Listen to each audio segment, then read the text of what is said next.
What's up, my friends in the film fandom, wherever you may be and however you may be watching? Thank you for giving us just a little bit of your time. Boy, plenty to talk about today. As you can see, there's been a lot going on in the MCU the last couple of days. We'll be talking about that with my usual crew of misfits. And there they are. There you see them. Boy, it's been a busy week for me. As you guys can tell, bit of a different look around here. DVD's gone. Some things are going to be very, very absent next time we come on here to do the Halloween Ends review next week. But we're here today, kids, and we got plenty to talk about. Here to talk about what that stuff with me is, as always, the Dowager Countess Lady Cora. How are you tonight, ma'am? I'm all right. If you hear dog barking in the background, I'll try to mute quick. They got new cat. Okay, I have dachshunds, and they like little toys, and so I ordered those little cat toys that have the beep beep beep beep things in them that make a noise every time they move, and they got new ones today, and so they're running around obsessively. So I'm very sorry about that. Hopefully they'll stay away from my little area here. Hi, everybody. Dogs bark, cats meows, birds chirp. That's what they do. I never get mad if dogs bark anywhere. Look, it's not like we're exactly a well-run production here, so we're just a bunch of clowns talking movies on YouTube. And one of my favorite clowns is the Shape from the Lone Star State. One of our horror aficionados, my man Tex. What's going on, brother? If I'm gonna be if I'm gonna be a clown, I'm gonna choose Art the Clown because that dude just slays. So, what's up, y'all? Hope everybody's doing well. Happy Halloween, and yeah, let's talk some movies, talk some shit, and have some fun. Yeah, the more and more I hear about Terrifier, the more and more I want. I will be there. I will be there tomorrow, and I may not even sleep tonight. I'm like a kid at Christmas Eve night or something. I'm like waiting to open my presents, so I'm just chomping at the bit. So it's gonna be cool. And down there in the lower right-hand portion of your screen, you can see my hetero life mate, the man who is the man in the box, my good friend Jeremy. What's going on, my brother? Not much. I agree with Tex. I know that Terrifier deserves all the praise that it has ever gotten. Yes. I'm upset. I actually only just saw it like this past week. I finally got around to seeing it. It was like free on Amazon, and I saw someone talk about the sequel. I was like, you know what? It deserves a sequel. And they said, yes, it deserves all the praise. I'm like, you know what? It's time to watch it. So it was like free with ads on Amazon or something. And you know what? Yeah, I knew what was coming, but still, if you know what I'm talking about. That one kill. I knew it was coming. Best kill in horror, period. That was best kill ever. That was, and I won't spoil it for the ones that don't know, but for the ones who do know, you know exactly which one we're talking about. That was pretty insane. I think Rachel was like, that wouldn't happen like that. I'm like, who cares? I mean, we don't care. We saw Jason Voorhees pick a whole person up and smack him into a tree. Do we really care? No. I will say this quickly about Terrifier. Art the Clown, he had in 2 films has ascended to horror icon with Michael, Freddy, Jason, Leatherface. He's there. There's no argument. The dude deserves it. So. I would agree. Excuse me. I was gonna say I've heard nothing but praise for that guy. It's like he doesn't speak a word, but like his mannerisms, his body language, his facial expressions just sell the shit out of itself, and I love it. Oh yeah. But also, I have the Breakfast of Champions. I have a cherry Pepsi and a cosmic brownie, so I'm ready to go. Yeah. Well, you're just a picture of health. I'm jealous. I know. I didn't. You may be the shape from Lone Star State, but I'm just some kind of shape. I don't know. Hey, round is a shape. Remember that. Round is a shape. So it's all good. You know what I mean? It's probably below camera, like right. You can't see it. But remember to be well-rounded. to be well-rounded is to be considered being good at what you're doing. There you go. But yeah, again, plenty of stuff to talk about today. And Lady Cora, what is the first topic we'll be talking about tonight? Unmuted. Well, I loved this woman's acting dearly, so this is a hard one to say, but we start with the sad news of the passing of Angela Lansbury, best known for voicing the teapot in the Disney animated classic Beauty and the Beast, and as a crime writer and amateur detective Jessica Fletcher, in the long-running show Murder, She Wrote. Lansbury had a career that lasted 80 years. In 2014, Lansbury was appointed Dame Commander of the Order of the British Empire by Queen Elizabeth II. Staying active right up to the end, Lansbury's last on-screen appearance will be in the upcoming Rian Johnson film Glass Onion, A Knife Out Mystery. Lansbury died in her sleep at her home in Los Angeles, California on October 11th, or excuse me, the 11th of October, 2022, 5 days before her 97th birthday. Frank, what are your thoughts on the life and career of Angela Lansbury? 80 years, bro. Mhm. 80 years. Some people don't live to be 80 years. Yeah. I mean, life expectancy is only like 74 or something like that. But 80 friggin' years of a career is ridiculous. I mean, so many people, I mean, even people that experience a great amount of success in Hollywood, their careers last 20 or 30, and then they pretty much kind of fall off the map, or they get tired of it, whatever, and then they kind of, even the ones that manage to maintain a career for a while, they never really hit like the heights that they had their popularity. But I mean, 80 years of being on top, and it wasn't like, well, I mean, she worked her way up, of course, but she had a pretty meteoric rise. I mean, she was in a couple of movies that were pretty well received, and the next thing you know, bam, she was acting across from Frank Sinatra. Mm-hmm. Like in her third film, she got an Oscar nomination. Oh yeah, yes, Manchurian Candidate. That was my first experience with her. And it's just such, I mean, so good for so long. And like, look, we talked about Nichelle Nichols, about how her life in and of itself, somebody should make a movie about her, because it was so much more than just playing Uhura on Star Trek. There was everything she did with NASA, you know, her musical career, everything before that. It's like there was so much about this woman that was crazy interesting. As I'm looking into some of the stuff about Angela Lansbury, when she was 15, her family left to avoid due to the Blitz over in Europe, moved to the U.S. And at 15 years old, that's when she came to the U.S. She immediately got into acting. And then it was something like 6 or 7 years later, she got her first act. She moved to Hollywood 5 years later. I think about a year or two after getting to Hollywood, she gets her first big role. So it's like her talent was like right there from the jump. I mean, the awards, here's the one she got: 6 Tony Awards, 6 Golden Globes, a Lawrence Olivier Award, and the Honorary Academy Award. Nominations, she got 3 Academy Award nominations, 8 Primetime Emmy Awards, one Grammy Award nomination for her the song that she did in you just mentioned it. What the hell am I thinking of? Beauty the and the Disney Beast, movie. Yeah, Beauty and the Bedknobs Beast. and Broomsticks? Well, she was in that too, but she got her first Grammy nomination for her work in Beauty and the Beast whatever. But yeah, it's like this. I mean, she got her first Oscar nomination in 1945. Jesus. Her first of only 3.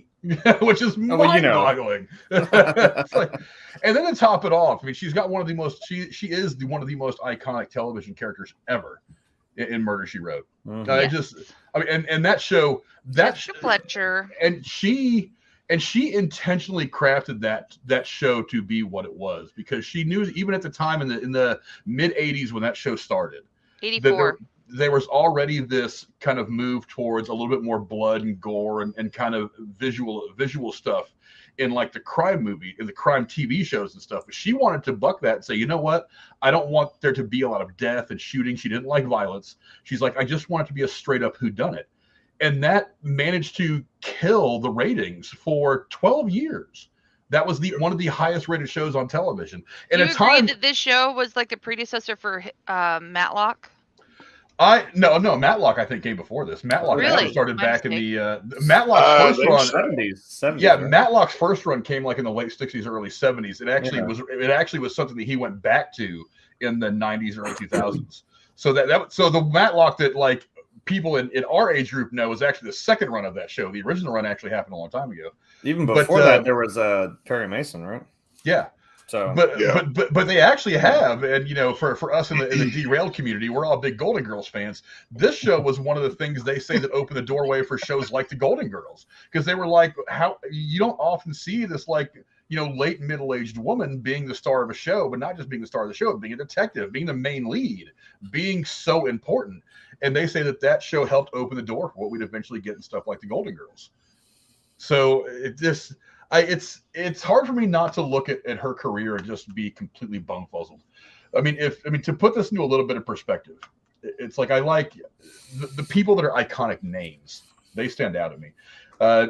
here it says somebody writes she was one of the last film stars of the golden age of Hollywood. I don't think there are really any left that are still living anymore.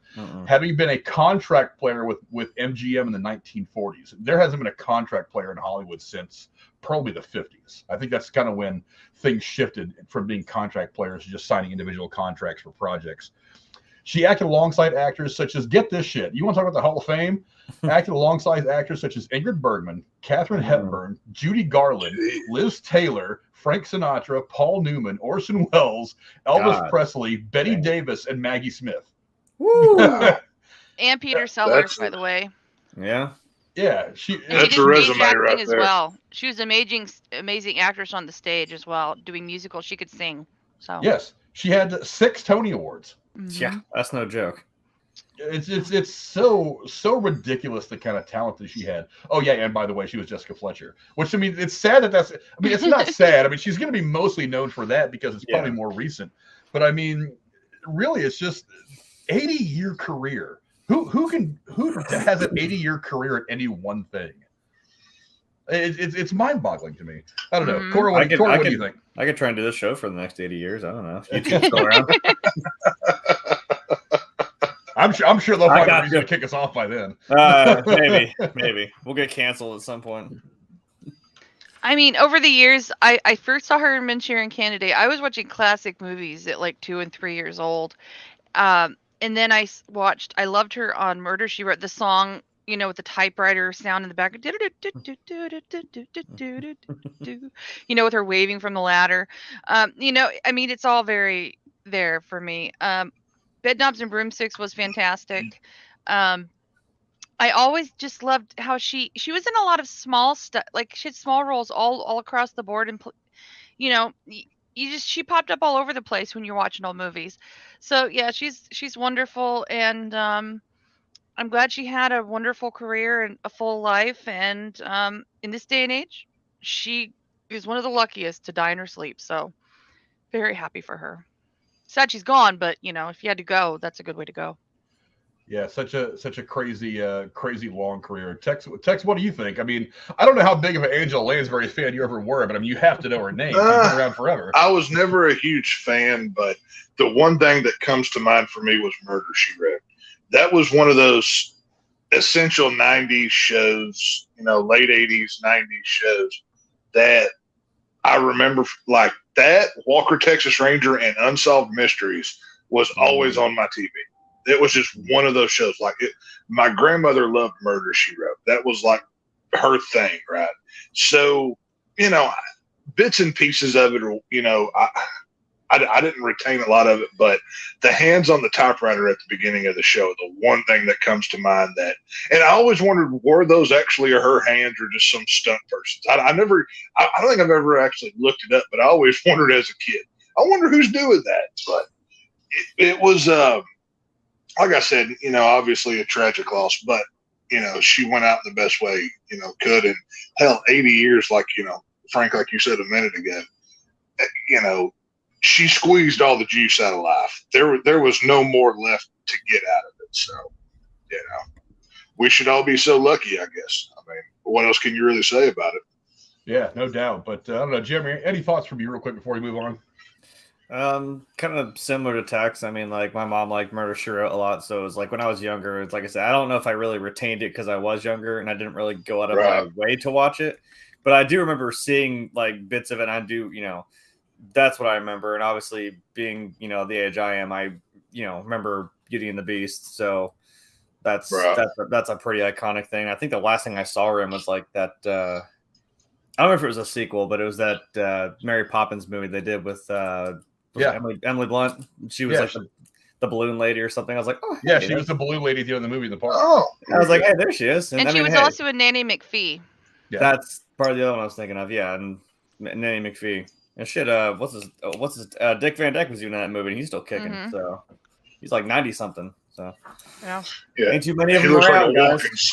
He looks like a walking skeleton, right? I mean, like I said, he's like 90 something, man. He's trying to get up there and dance on the desk. He was always to begin with and very tall, but yeah. Yeah. At this point, Dick Van Dyke, the only thing that's left of Dick Van Dyke is the hair and the teeth. Like everything else is just slowly decaying. I know, man. Yeah, I mean, that's all with love. I love Dick Van Dyke. Great show. Yeah, but like I said, I don't know if I'd be doing that at 97 years old or wherever he is now. But Yeah, power to you, man.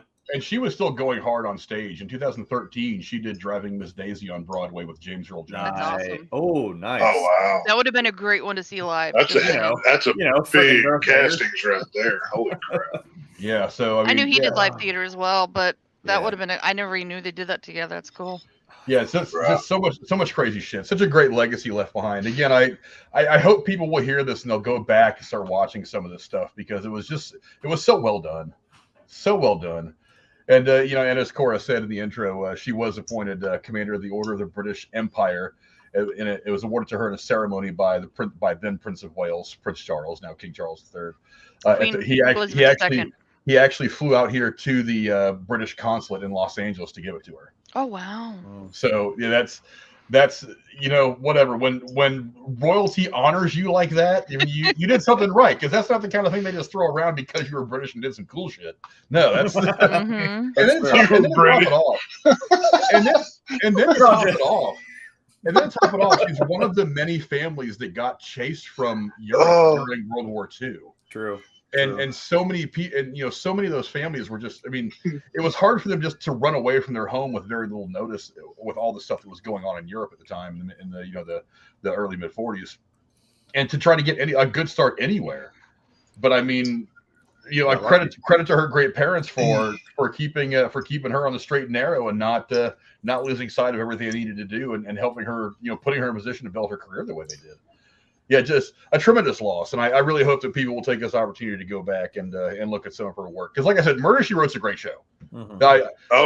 It's one of those shows that I've found it on like some of the streaming services. I'm like, I should go back and watch this because I've been going back and watching random episodes of like Highway to Heaven and stuff like that because they were just good shows. They weren't so over the top. They just did what they did, and they were good watches. They're feel good shows, and this was one of them. So go back and check out some of this stuff. And don't forget to go down in the comments below and let us know what you think of the life and career of Angela Lansbury, who passed away just recently at the age of 96, just a couple days shy of her 97th birthday. Lady Cora, what's the next topic we'll be going into tonight? Well, another lost legend. While all eyes are on the lookout for Deadpool 3 news, our favorite Canadian... You mean Justin Bieber's not our favorite? Just kidding. Gave us something else that has people buzzing. Ryan Reynolds announced via Twitter that he is working on a documentary about the late comedian legend John Candy. The actor didn't hesitate to show his love for Candy before explaining that he and his production company, Maximum Effort, have teamed up with Colin Hanks for a doc on Candy's life. Reynolds finished out his tweet by simply saying, "Expect tears." Jeremy, are you looking forward to a deep dive into the life of John Candy? I mean, why not, man? We've all talked about it. I know we all agree. He's from like that era of like those comedies in the 70s, 80s, even into the early 90s, man. Like, why not? He's a funny dude. Not, you know what? I will watch Spaceballs at any time of the day, and I will still fucking laugh just as hard. Like, so that's pretty interesting. That's I mean, Ryan Reynolds just be out here doing stuff, So I don't. Hey, if we're gonna go that direction, I'm all for that. Get some. What was it?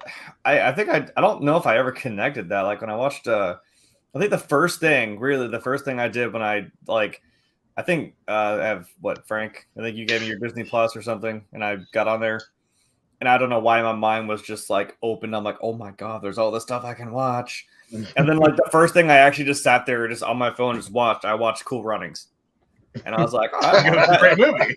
I know. I was like, I haven't watched this in a while, and I'm like, God, that was such a great movie, and I didn't realize like not too long after that he passed away, which really sucks. I was like, damn, I don't know, it hurts. So that'd be a fun deep dive going to his life. Yeah, Tex, what do you think? A documentary being done about the life and times of John Candy. I'm not sure my reading ability is up to par because I thought he was playing John Candy in in a movie about his life. But apparently I'm a little bit slow. But either way, I mean, because would be good though, Tex. Well, that's what I thought. This is perfect casting for John Candy. Obviously, he's not going to be in Deadpool shape, so he better, have his gym membership up to date once he films this. But if anybody could make this and do it justice, it's Ryan Reynolds. Obviously, fortunately and unfortunately for Ryan Reynolds at this point, I don't take anything he ever does seriously because it seems like he's always Deadpool now. It's like he's merged himself with that character to the point that's all I can see. But he's a jokester, he's a comedian. And if you're going to do a documentary about a comedian, it's probably best coming from that perspective. So I'll watch it. I'm not going to rush out to see it. It's not really my thing. But if I happen to catch it, it seems like something I would enjoy. Hey, that's why I didn't watch Detective Pikachu, because I'm like, oh my god, it's Detective Deadpool. I'm sorry. Well, Tex, I did not know he was in this movie, and it seems like it's something up your alley. There's an old John Candy movie from 1976 called The Clown Murders. You might be interested. Clown Murders. Is it I don't know if I've ever seen that one. I'll have to look that up. I've never heard of it. Is it like that clown motel, that murder motel? I have no idea. I just saw it in the surprise. You would be surprised how many clown hotel murder movies there are. There's quite a few that you've never heard of. But obviously, I think the one John Candy movie that comes to mind for me the most would be Planes, Trains, and Automobiles. I have one thing to say, Tex. Shower curtain hooks. If you can fucking sell plastic shower curtain hooks as earrings, you're boss. Just fucking saying. That's one of those movies, like Planes, Trains, and Automobiles. I know it's going to play every, Thanksgiving, Christmas type holiday season. I always like, oh God, not this movie again, and I end up watching it every year just because it's always on TV. Somebody's playing it, and it's kind of like essential viewing for the season that it's in. But I think Ryan Reynolds, he's proven his worth. He does good work on just about whatever he does. So, I'm sure he'll be very quality in this content. So, should be good. Well, if I may, Frank, I have to mention a couple of movies of his I love. Go ahead. Nothing But Trouble. Yes, that's another good one. It's a good one. I like that. Ian Aykroyd and John Candy. Yes. Another movie, The Great Outdoors. I just can't explain the depths of how much I love The Great Outdoors. The Great Outdoors is a great movie. And I have to tell you, The Great Outdoors, when I first saw that was the start of me knowing I didn't want children because of how those twins acted. Just saying, that's psychological birth control watching those twins in that movie. Was that that's all that you needed, huh? I was like, yep, I'm making a life choice off of this hour and a half right here.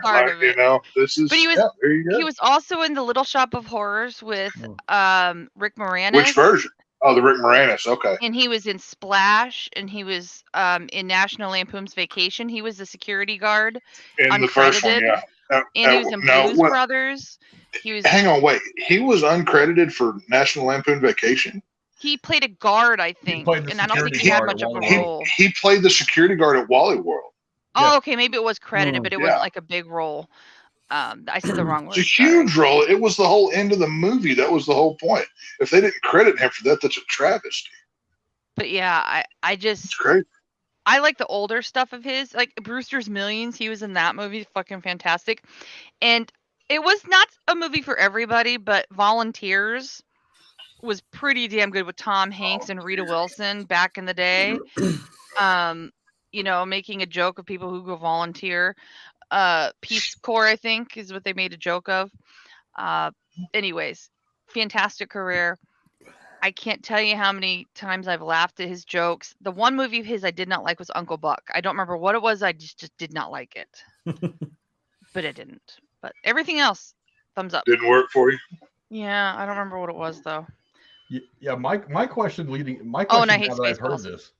Oh, don't say that. I do. That's a great movie. That was a fantastic movie. That's a great movie. And he was in Stripes, which is atrocious. That's true. Stripes is awesome. Stripes is funny as shit.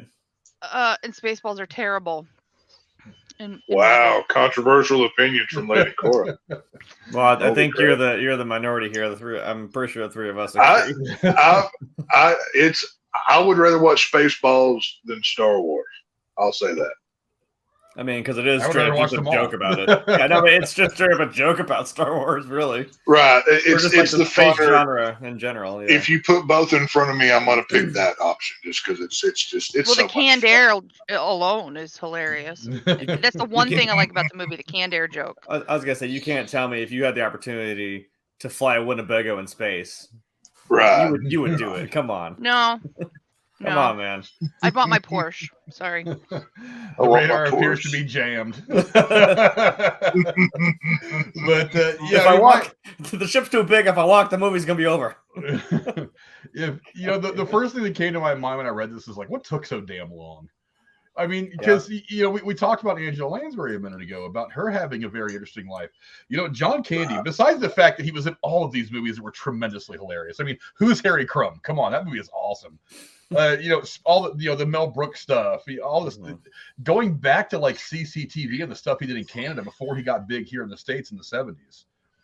It's like, have you ever seen the stuff from CCTV back in the day with like Rick Moranis and Dave Thomas and him and some of their people and some of their comedians that ended up being huge? It is funnier than shit. I mean, that stuff is just dead out funny.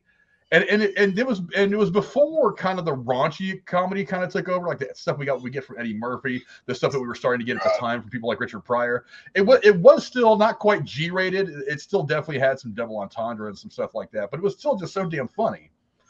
And you know, and but also he had a very interesting life on his own. He not only was, you know, a great comedic actor, he was the owner of the Toronto Argonauts, which won a Grey Cup when he was the owner of the Canadian Football League team. He also, one of the things that makes me feel really good about this is his family is apparently very heavily involved in the production of this documentary. Awesome. Because I guess his kids even took to Twitter. His sister Jennifer Candy retweeted the post as well and gave Ryan Reynolds and his collaborators a glowing endorsement, saying on Twitter, "Boom! So looking forward to working on this with them and our family. This project is in great hands." And of course, tagged Colin Hanks and Van City Reynolds, which is Ryan Reynolds' Twitter. Right. So his family is going to be involved. You've already had people like Bill Pullman, who was his co-star in Spaceballs, come out and say that this is going to be a good thing. I'm really looking. They're already talking to us, people, doing some interviews. Bill Pullman, Ron Howard is apparently going to be interviewing for this as well. Nice. Ron Howard, who directed the star in Splash, also humorously recalled the time that John Candy got drunk with Jack Nicholson before having to come to set and shoot the racquetball scene. It's like, all right. But yeah, I mean, just he was one of those just fantastic, positive people that was, his positivity was infectious. And unfortunately, these people, what we see from them a lot is they tend to go a little young. You know, do we know where this is being released through? Is it a Netflix? Is it theatrical? I mean, I don't think it would be, but I don't think it's going to go with theatrical. This it's article, a documentary, so it might. Right, that's what I'm saying. Yeah, it could be on something. Right. I don't really know where. Hulu or a Netflix or something, I would probably imagine, but who knows? It doesn't say exactly where it's going to come out. I imagine it's going to be on at least one of the streaming services. But I mean, whenever it comes out, I'm going to give it a watch, because why wouldn't I want to hear about this guy's amazing life? He was also one of those people that tried to put a lot of people over too. He tried to bring up young comedians, young actors. He was like, you know what, I'm really popular. I'm going to put this guy who I really like next to me in a movie somewhere, and I'm just going to try to get him some exposure. He did that to a lot of people too. So yeah, it's good to see that he's going to be getting this treatment. I want people to learn more about who this guy really was, because again, he was very philanthropic, very giving of his time and his money to a lot of charities. He is one of the people that Canadians hold up there and say, "Hey, this is why we're awesome, because we gave you John Candy." Hang on. Celine Dion and Justin Bieber. I thought Cora said Justin Bieber's what they hold up as their proof of how and awesome. Celine Dion, don't forget her. I think Cora Dion's the one. Yeah. Cora, did you tell lies a minute ago with can you hear me? Justin Bieber comment? Did you? Hello? Yeah, we can hear you. Oh, yeah. Hear you. Sorry, I was muted. No, I was just making a joke, but I think Canada's more proud of Celine Dion and Alex Trebek. There you go. Than they are just maybe Jim Carrey. I would go with Alex Trebek. Celine Dion, definitely not Justin Bieber. But Alex definitely now. Yeah. The Canadian government has apologized for Bryan Adams on several occasions. For those you mean Canadian vanilla? See, technically his government name is not Justin Bieber. It's Canadian Vanilla Ice is technically what he's actually called. No, fun it's fact. I can't sing, but I make the girls like me, so I got a contract. Oh, there Sorry, you go. Justin Bieber fans. Oh, Don't Michael J. apologize for Fox them. They don't deserve it. was Canadian. I didn't know that. Thank you, Oh. JSP. Oh, okay. There. Okay, Yeah. he might be my favorite Canadian then, because Back to the Future rocks. I love that movie. Did you guys see that clip of him and Christopher Lloyd having that? Oh hug my on stage? God, Yeah. yes. That was Like cool. It was cool. that was freaking. Like, I don't know how often they see each other, but to Right. see him in front of people, that was really like you could tell that both of them really enjoyed that moment. Mhm. That was really cool.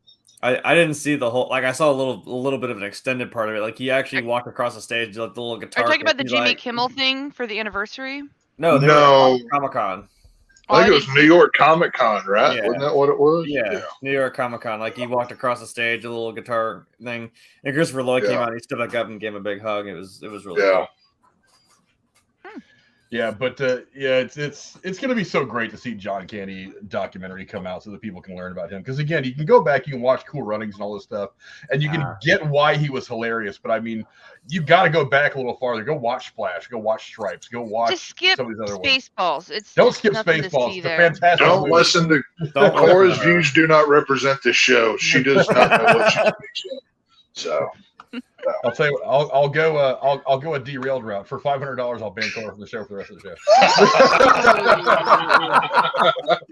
You're gonna make us some money. $500 donation. We'll ban Cora for the rest of the show. $500. Cora's out of here. We'll call that the bad touch. Bad touch, Cora. And it should go without saying that I'm kidding, because sometimes you guys take that shit a little seriously. But yeah, Don't tempt The internet, Casey. guys. He might send you 5 pesos. hey, you know what? Hey, no, wait. Casey can't pay his $200 debt. Casey owes you You think he's going money. to pay a $500? forgot. Come on. Mm. So, Isn't it funny how he left the chat by now and he hasn't said anything? You could he's just like, be oh, gotta go. They remembered. I gotta go. Yeah, next time. Yeah, but go down in the comments below. Let us know what you guys think. John Candy is getting a documentary made about his life by another great Canadian entertainer, Ryan Reynolds. I think it's going to be awesome. Go down in the comments below. Let us know what you guys think. And let us know if you're going to be watching the documentary. I certainly will be. Lady Cora, what's the next story we're going into tonight? A lot of things I've never heard about. I'll take the hate if I should know about this. Robert Eggers' long-awaited new take on the Nosferatu is gaining some serious momentum, as sources tell Deadline that Bill Skarsgard, I have heard of him, is attached to play the titular character, and Lilly-Rose Depp is in talks to co-star. The film has been a passion project of Eggers for years and came close to coming together in 2019 with Anya Taylor-Joy and Harry Styles at Studio 8. Tex, what do you think of the remake of Nosferatu? I'm happy that this is getting done. And Bill Skarsgard, he played Pennywise in the new It films, if you don't know, Cora. Excellent. I have mean, heard of him, but the tremendous. rest I don't know anything about. Perfect. Much like what's the dude that always does the CGI characters from Planet of the Apes and Lord of the Rings? Andy Serkis. Andy Serkis, yeah. And yeah, he's very much Andy Serkis like actor. Like, he has a very expressive face. That's what made his Pennywise so good. And I mean, for anybody who hasn't seen Nosferatu, it's a 1922 silent film.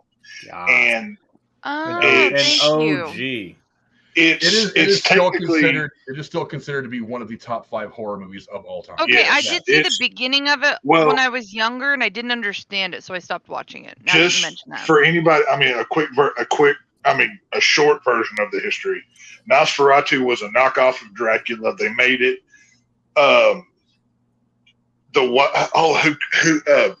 Max Bram Schreck. Stoker's wife sued the creator of this film in a German courtroom, and all but like a few prints were actually destroyed because it was a knockoff of the Dracula story. And that's what part of what makes Nosferatu so influential is because it was technically supposed to be gone, never to be seen again. And it inspired, the Universal monsters, which led to this, which led to that. There's been other Nosferatu films that have been made, but it's always something with a small budget, didn't really get a theatrical release or whatever. I think the last one was in 2000 or 2002 or something. But it's a film nobody saw. But for them to get Bill Skarsgård in here, the last report I read, they were bringing in Nicholas Hoult from he played Beast in the new X-Men films. He was in Mad Max Fury Road. I hope he plays the Renfield in this film because I think he could really kill it with that role in this movie. And I cannot wait to see Skarsgård as Count Orok himself because that dude, he's meant to be a horror villain. He has the look, he has the personality. The dude can pull it off. I don't know when it's going to be released or how, but I will be there to see it. I kind of hope they do a silent version of this movie. Like, they can take the sound out of it, pull it away, do whatever they need to do. But just like whenever we talked about Monsters, how it should be in black and white, Nosferatu works better as a silent film. And now it's not easy to watch a silent film, but, you got to put yourself in that moment in time. So I'm excited for this. Yeah, Jeremy, what do you think? I was gonna say, I mean, I still, no. I think Nosferatu is probably the oldest movie I've ever seen. Next one would be that weird silent film from it was The Wizard of Oz. Yeah. I was like, it's a weird experience to try to watch a silent film and stay. I was gonna say that because like when I watched that, I was trying to not think about the 1939 Wizard of Oz, and I was like, what the hell? Right. What is this? But I mean, some work, and there's a reason why Nosferatu is still like a horror icon to this day, 100 years later, which is insane. Honestly, I thought they were going to release it this year. That would have been a cool little, parallel. And like you said, I'm okay if they do it silent. I mean, I hope it's in black and white because it would just kind of feel wrong if you didn't do it. Right. Like when they made those weird modern versions of Shakespeare with like Leonardo DiCaprio and all that crap, but they kept the Shakespearean dialogue because I'm like, it would just be in the face to the man if you didn't. Well, you know what now I mean? there is one thing I'm curious about though with this. Nosferatu was a plague film. Like it very much had to do with the Black Plague or whatever. I'm not sure if it was the Black Plague or it was one of those, but like it played off of the whole plague rats and everything else. I wonder if if this is modernized or told back then, if this whole pandemic that we just came out of will be part of that, because I could see Hollywood doing that. That'd be I don't know if they will or not. I said, I don't know any details.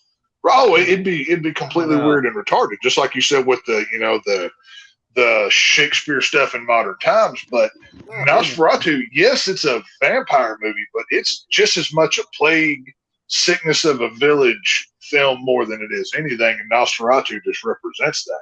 It's not like the classic, Universal Dracula. It's a knockoff of it. So, they remastered it, and you can get it on Blu-ray or rent it on Amazon for $2. I would have been watching that this week. There's 100 different versions of Nosferatu out there because everybody takes it and puts their own soundtrack on it. It's been rescored 1,000 How do you watch times. the original? I think it's on YouTube. I think. We'll see. I'm not even sure we know which the original is at this point. It's been so long ago. I mean, this is a 100-year-old movie. There's a lot of debate and a lot of argument about which cut is, more correct than the other because there's different versions of this film out there. So it's one of those controversial films. I think they even did that with Dracula. I think so, I was watching something and they said like there's little bits where it does feel like it kind of draws out and like someone did a score for the movie and it adds a little more oomph to, like he's creeping up on some girl, he's doing something, and I'm like, okay, if it's just kind of silent, it doesn't really work. But like, there's other versions of those old movies which are there's one shot of the movie that they need to get right, and Jeremy, you'll know which one I'm talking about. When Nosferatu is walking up the staircase, and his shadow is pushed against the wall, and he looks massive, and it's so. I was watching. It's on Shudder. It's the 101 scariest moments in horror or something, and that moment made like top 50 or something. You don't even see anything. It's just a dude with a pointy finger hand walking up a staircase, and it makes your skin crawl because you're like, what is this thing? And there's no sound. There's no creepy music. It's a tremendous shot. They have to do that. They have to recreate it. And even if they do it as a period piece, I mean, shit, like the old one.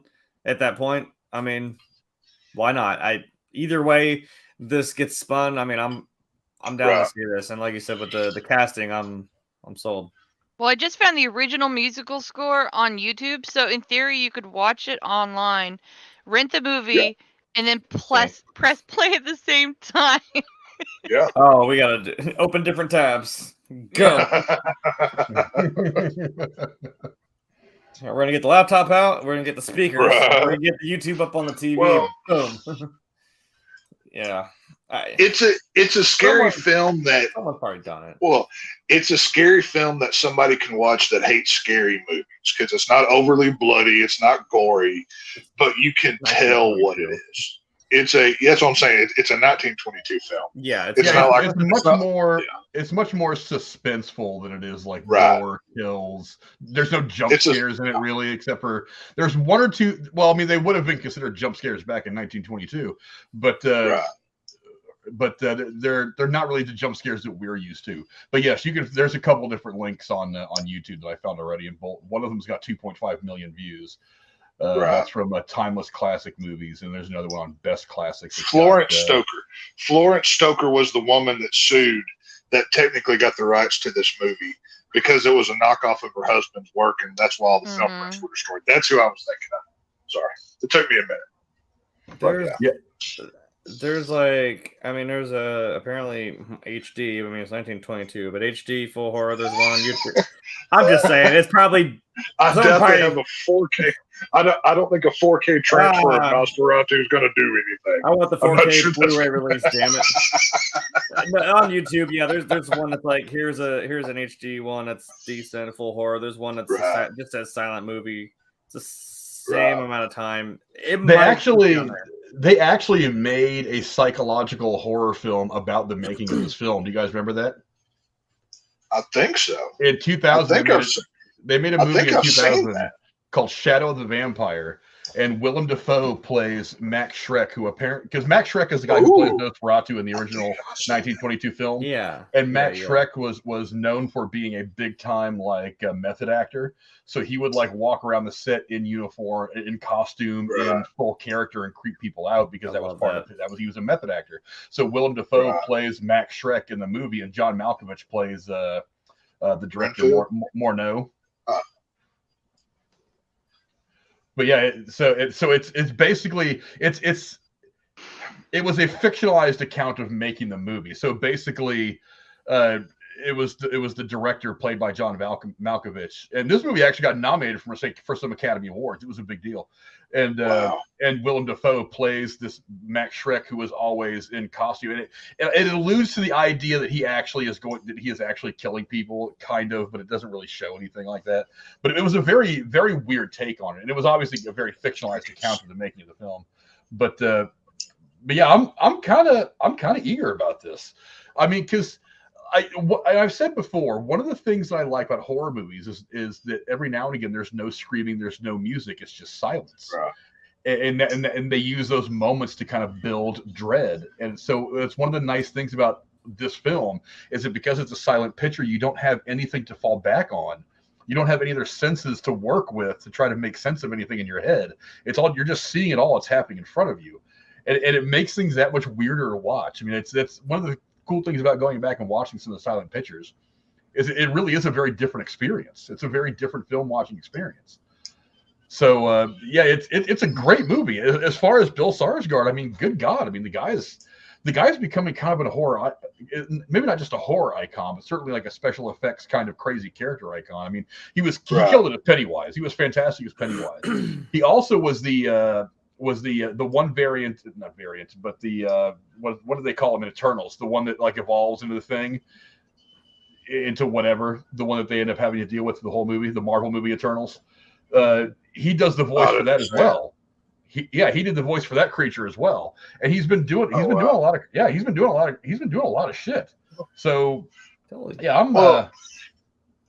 I don't know why I just noticed this. I mean, Max Schreck was 6'3", Bill Skarsgård is 6'4", so I mean, holy crap, he's got the physique and the, They need to. I hope they don't pretty up the Count, actual Nosferatu himself, Count Orlok.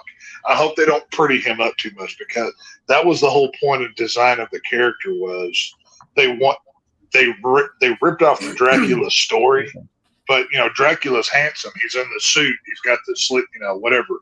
We all can picture him in our head. They purposely made the Count ugly and kind of grotesque looking. I hope they stick with that look, because that's what made him stand out so much. So again, I wouldn't think they would do anything to again upset the legacy of this movie. So right. I fully believe it's in good hands. Technically, they don't even have to make the mask or the costume. Just go get the one that Rob Zombie used for the Monsters movie. Nosferatu was in that movie too. So just go be like, "Hey, Rob, can we borrow this for a couple days?" Actually, building a horror universe. Yeah, in all fairness, right. It was a pretty good likeness. Yeah, that's what I'm saying. Just go get that costume. Whoever made, Universal be like, "Hey, can we borrow this? Here's $10,000." You've already did the work and stuff, so yeah, why not, right? We'll just slap that thing on Bill Skarsgard, let him go. Yeah, I'm actually kind of stoked to this. I think it's interesting, but I agree with Jeremy. I think that you can do a more modern, talky version of this film, but I think it'd be really, really cool to see them release like a silent film version of it as well. That's got like the text cards in it. The intertiles is what they were called, I think. With the describing it all and describing the dialogue and whatnot. I think that'd be really, really cool. I think it'd be a cool way to watch that movie.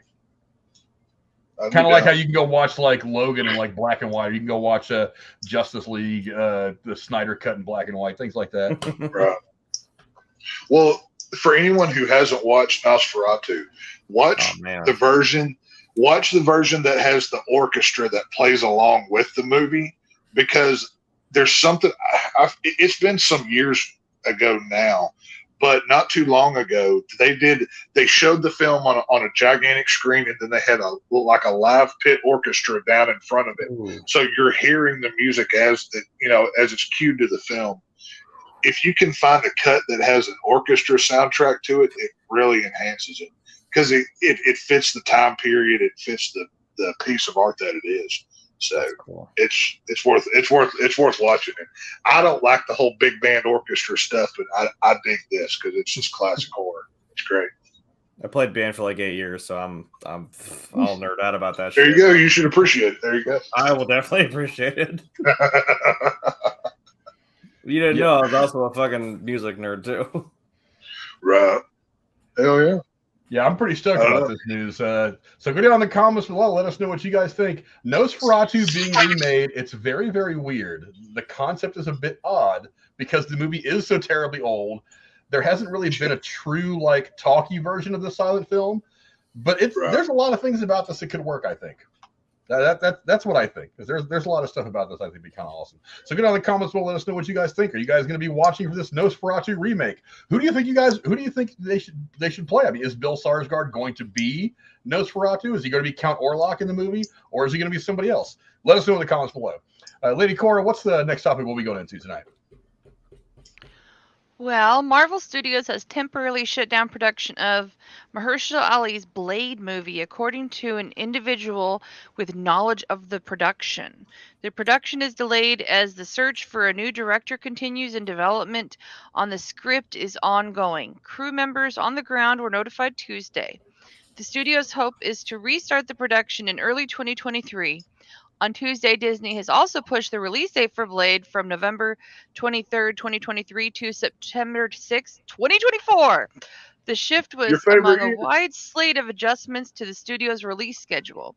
Frank, what do you think of the production delays announced for Blade and the other Marvel properties, and are you excited that there's yet another Marvel movie to watch in 2024? Well, I'm not entirely... Okay, for one, when it comes to Blade, this should come as no surprise. This movie is supposed to start filming in like 15 minutes. They have a shit script, no director. Mahershala Ali is not happy with anything that's happening right now. So that being pushed back is no surprise at all. But this exposes two big problems for the MCU. One is the interconnectivity. Now, while we very much enjoy and have loved the interconnectivity of all these things, because they are so interconnected, if something happens to one of them, it's going to affect the next 3 or 4 movies down the line. So as much as these are their own kind of contained stories for the most part, with the exception of like maybe the big Avengers mashup movies and stuff like that, there are aspects of these films that are very important to the larger universe, and you can't release one movie unless this movie comes out ahead of it to kind of set the stage. You know what I mean? So yeah, I'm not surprised that this movie is being moved back. I'm not surprised that it's affecting the larger MCU release slate going forward. I'm interested that it's affecting Deadpool because because Deadpool, even though it's going to be a part of the MCU proper now at some point, in some way, shape, or form, I still think that connection isn't going to come until late in Deadpool. And I still think that Deadpool, even though he's going to be in the MCU, is still going to kind of exist in his own thing. He's not necessarily going to become part of the Avengers. He's not going to show up to fight Thanos. He's not going to be around for this stuff. So I don't know why it affects that, unless there is some kind of a connective tissue that we don't really know about yet.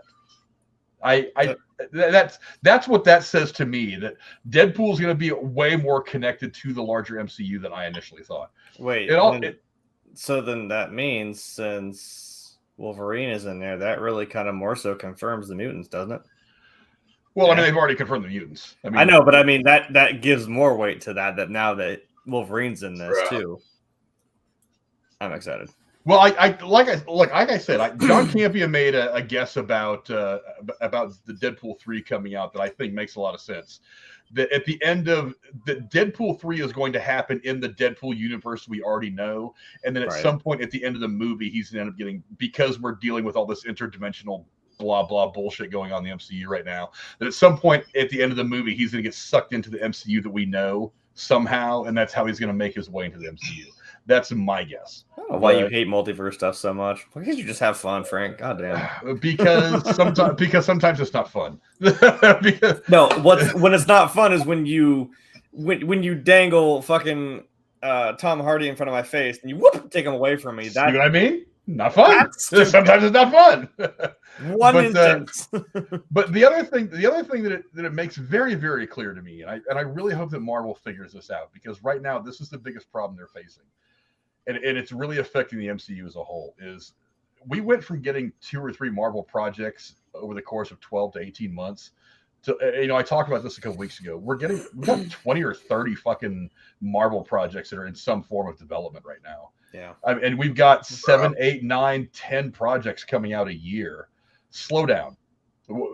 Figure out what the balance is between quantity and quality, because I would gladly wait for 2 years between seasons of Loki. I would gladly wait 2 years between seasons of She-Hulk. I would gladly wait for 2 years between seasons of whatever, to make sure that you're giving me quality. You don't have to rush them out there. And right now, I mean, Bob Chapek doing what he's doing at the corporate level to take some of the power away from the creatives has been something that I've complained about since Chapek took over for a long time now. Maybe that's probably playing into it as well. Kevin Feige is trying to oversee 200 different projects right now that are being worked on. You can't possibly be in the room for all those things for an hour out of each day. It's just not possible. I mean, he's not really in the writer's room. I mean, look, and we're seeing it. We're seeing it a lot of ways, like, because you come out of the gate on Disney Plus with WandaVision. WandaVision was fantastic, but you had a lot of time to put that together. But it seems like everything that's come out since then, with the exception of maybe Ms. Marvel, has been kind of had this steady decline in quality. I really wanted to like She-Hulk. It didn't work out very well. I think a lot of this is unneeded, though, don't you think? I mean, like, who asked for a Hawkeye TV show? Well, did anybody ask for that? Well, no movie or TV show needs to be made. Right. No, I agree. But in the larger spectrum of things, I mean, do we really need an Agatha TV show? Do we need a Hawkeye show? Well, I mean, here's what I see when it comes to something like Agatha Harkness, is that character was tremendously popular very, very quickly through WandaVision. Right. She was popular in that story, but is she going to be enough to carry another 8 episodes of her own thing? But that's the gamble that you make when you're making a TV show. You know that she was tremendously popular. Everybody loved the character that did. Everybody loved the character, the actress, everything about it. So like, wait a minute, if they really love this thing, maybe we should try to give it its own TV show, because you want to give them what they love. Because all of the data that you've brought in so far to this point says that people are going to watch this thing. So why not make it? Well, I'd love to know who all the people were that gave that metric to give fucking Peacemaker its own show, but I digress. That's DC, but that's not Marvel. That's DC, and I agree. I'm just saying, but yeah, I don't. Who said that was a good idea? That's absolutely no one asked for that though. That's a bad comparison because that's DC. It wasn't like Kevin Feige made the decision. That's a great comparison because who even asked for that? Well, Kevin Feige didn't make that decision though. That was DC. DC has a history of making terrible decisions over the course of the last 5-6 years. So we expect that from DC. We don't expect it from Marvel because they've made so many great decisions over the last 12 years. Well, they haven't really been doing the last couple fucking shows and shit. But that's what I'm saying. It's like there's so much going on now that it's like Hawkeye didn't quite. I liked Hawkeye. It wasn't great. It didn't quite hit the way they wanted it to. Miss Marvel was good, I thought anyway. Then you've got Falcon and Winter Soldier didn't do very well. I thought it was decent, it wasn't great. So you're starting to see this decline in quality. That it's like maybe you guys should slow down the production quantity and start making sure that you're in there with the writers, you're crafting these better stories again, instead of putting more and more attention on just churning it out. That's my take on all this. I don't think it's just that though. I think it's diminishing returns, but we've got now Marvel has access to all of these top, X-Men, Fantastic Four. They've got Deadpool back. They have all of this stuff. And it seems like a lot of the projects that they're even talking about are this, like, get your A product done before you get the side characters that are inside of that story. Even like a Loki, even though people love that show, and Jeremy, I know that you do, I think a lot of these stories like Falcon and Winter Soldier could be told within a Captain America film. How much of the Loki could have been done in a bigger Thor property? Hell, make a Thor TV show where you have more recognizable things. To me, I don't know. It seems like Marvel, it's just like you said, Frank, they're getting too big for their britches. They're trying to do too much at once, and they're spread too thin. I mean, that's just what it comes down to for me. Almost sounds like what we've been talking about with DC. It's like you're trying to get there ahead of time, right? And I'm like, you guys, you've got it. Don't worry.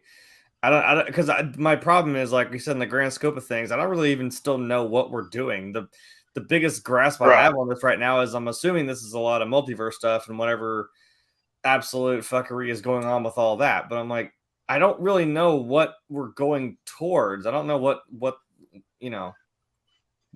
I guess finish line or what the everything prior to Endgame. Everything prior to Endgame felt big. Felt okay. Here's our Iron Man. Here's our Captain America. Here's our Thor movie. Here's our whatever. Then we get an Avengers film. Now they've kind of changed the platform, changed the ball game a little bit. Oh, you're going to get a 8-week animated, or not animated, but an 8-week show of this. Here's a what if. Here's a Doctor Strange, and we're going to have 3 different Spider-Men in the next Spider-Man movie. We're just throwing crap against the wall to see what sticks at this point. You can call it multiverse saga, whatever you want. You're just trying to see what people like is all you're actually doing. They have no plan. This is the saga of faking it to make it. Plain and simple is all it is. That is kind of the multiverse thing. It's like, well, let's see who we throw where. I mean, to be fair, that is kind of what it is. Well, see, that's the thing. If they make a movie about this version of Mr. Fantastic, people didn't like him. Oh, he's in Universe 6538. You'll never see him again. Here's the real one now. Everybody go like that one, So it does feel like a cheap fallback, but I mean, it is. We know this thing exists. We know there's multiple versions of every character we've seen. I don't know. It's my shoulder. Jesus. It does seem like a convenient way to try to maybe put things back or bring back somebody we haven't seen, which I know is another one of Frank's favorite things. We'll make a song for you. Like, these are a few of Frank's favorite things. Somebody get Julie Andrews on the phone. I need to make a song here. Yeah, we'll ring her up, Cora. Yeah. Julie Andrews ain't getting any younger either, kids. Go watch I was just thinking that. I don't want to jinx it. I don't want to jinx it. Oh boy. Don't pull a Casey. I'm happy I Better have watch headphones out. on because whenever something knocks, my dogs go crazy. So I'm happy they couldn't hear you. Yeah, I'm something. I don't think that'd be great. I alarmed anybody. If in the news tomorrow we see she passed away, you can all attack me on Twitter. My handle's down there. Great whatever. passive aggressive way to plug yourself out. I enjoyed that. You That When I win my YouTube Oscar or whatever, I'm going to stand up there in my acceptance speech and say, I'd like to thank Julie Andrews. Thank you for getting me here. Carry like a black rose and set it on the pedestal as you hold your Oscar up. That'll be great. There you go. Damn it. I don't know. It's everybody. I think I said that when I still think it's a great example. When we talk about Peacemaker, I'm like, I did not sit there and expect to watch Suicide Squad and then be like, all right, you know that character? Which one? That one? Oh, the one I didn't really care about? Well, to give him a show. You what now? You doing what? Oh, thanks for that. Okay. Yeah, let's give the most interesting character in that movie his own show because that makes perfect sense. The only reason that show got made because his name's John Cena, the guy that I know that. If it wasn't John Cena, it wouldn't have been made. If you would have told me, DC. I tried to watch Peacemaker. I couldn't even get through it, and I tried. It didn't get good. It didn't get really good till the last 2 or 3 episodes, in my opinion. If you would have told me there was you were going to make a live series, like maybe with like Margot Robbie with Harley Quinn, I'm like, okay, I could see that. That would kind of make sense. Or hell, go with not Deadshot, Bloodsport, right? Is that his name? Bloodsport. Interesting character. I would have watched. Yeah, he was Bloodsport. I would have watched that, but I'm just like, really? John Cena's goofy ass? Okay, whatever. Sure. Yeah. I didn't know what it was going to add, and I didn't really think it was going to add anything to it because it just kind of that movie took a weird left turn at the end there, and it's like, oh wow, we're just going to kill Rick Flag and we're going to put this guy in a hospital and be like, once they killed Rick Flag, I was done with it. Now Rick Flag was my boy. I was like, yeah, we're done. I was done too. I was really hoping because I liked him a lot. Tex, don't you hate it when movies kill off people that shouldn't die? Cora, shut up. I will. Shut up. I'm just saying in general, isn't that a bad thing that happens across the board? Don't do that, Cora. Cora, I am trying to be nice and not say things that I know because some others may not know. So I'm trying to be nice. So I don't know what you're talking about. I'm saying, isn't it just a travesty in the movie industry when this happens? I think we all are. I think we know exactly what's going to happen. It's not really going to be a shock. I haven't seen the movie, and I'm not going to. I don't know what you're talking about, Jerry. I don't know. I was saying I can't spoil this movie that we definitely don't know what we're talking about because we definitely don't know what's obviously going to happen because they didn't spell it out in the fucking trailer. Since Cora wants to go there, a free plug for Frank here. Make sure you're tuned in whenever we do the Halloween Ends, because I might blow a gasket and have a heart attack. I might have a heart attack live on this show. Just a fair warning. Tune in and tell your friends. Tex, you might want to pregame a little bit before you go on that show. Have a few shots beforehand to cool yourself. Oh, I'm pregaming like a mofo. You have no idea. So you playing how did that movie even come up, Tex? I don't even know. Shut up, Cora. I hate you. You suck. You suck. I don't know what we're talking about. The Queen was the head of the reptilian party, not just one of them. What was that? Head. That was that. A lot of static. Oh, you were muted. Say it again. I'm not talking to Cora for the next 5 minutes. Y'all can speak to her. You said $500, right? Bye. You can't time me out on the call. He said, "Where's my wallet? I gotta do this." We received an anonymous tip of $500. Holy crap! Right? Be like, haha, bitch, get out of here. Or something. The call's coming from inside the house. I'm not gonna. Right. I've been looking at the. Did you check the children? The call's coming from inside the house. But yeah, it's like it. Look, Marvel needs to slow the fuck down. We were talking about Marvel. I hope that Kevin Right. Feige kind of is smart enough to look at this. Now, again, maybe some of it isn't entirely him. Again, Bob Chapek has completely restructured the entire way things have been done at Disney Marvel for his entire run so far. So maybe it's not entirely him, but they really do need to slow down. And a part of this also is not really anybody's fault. It's because I've said it for a long time now. We're going to be feeling, schedule-wise anyway, we're going to be feeling the residuals of this pandemic for a long time. So whereas some of these products, I mean, and Cora jokes about everything coming out in 2024, the reality is a lot of these projects were due to come out probably a year ago initially when they were conceived, a year or two ago. But because there was no filming, no releasing for about 18 months or 2 years, that everything has just been kind of like squashed in the next 2 years, because when else could you do it? So there's a lot of things at play here, but the biggest thing to me is this is the first time that Marvel's had this situation where they can't seem to get their shit together with Blade, and it's concerning that Mahershala Ali could walk away from this thing. I mean, he very easily could look at this. Oh, can we bring back Wesley Snipes? Probably not. Dang. Dude. Probably not. But I mean, hey, anything's possible. I mean, hey, we have variants in the MCU now, so you never know. Yeah, true. But, I like it. But the OG Blade come back. This is the first time that Marvel has faced the kind of situation that we're used to seeing from DC. Right. I mean, we're used to seeing this kind of upheaval over across the street. Shoes on the other foot now. I know, and Frank, I know you said this is kind of the time of Marvel and Feige we trust and all that, but I mean, it's been said multiple times. Like even the Westerns had their day, and that all you got were Westerns, right? And then it kind of died off and went away. And I know you said in the past Marvel's not to that point yet, but maybe they are. Maybe they're getting close. Maybe it's.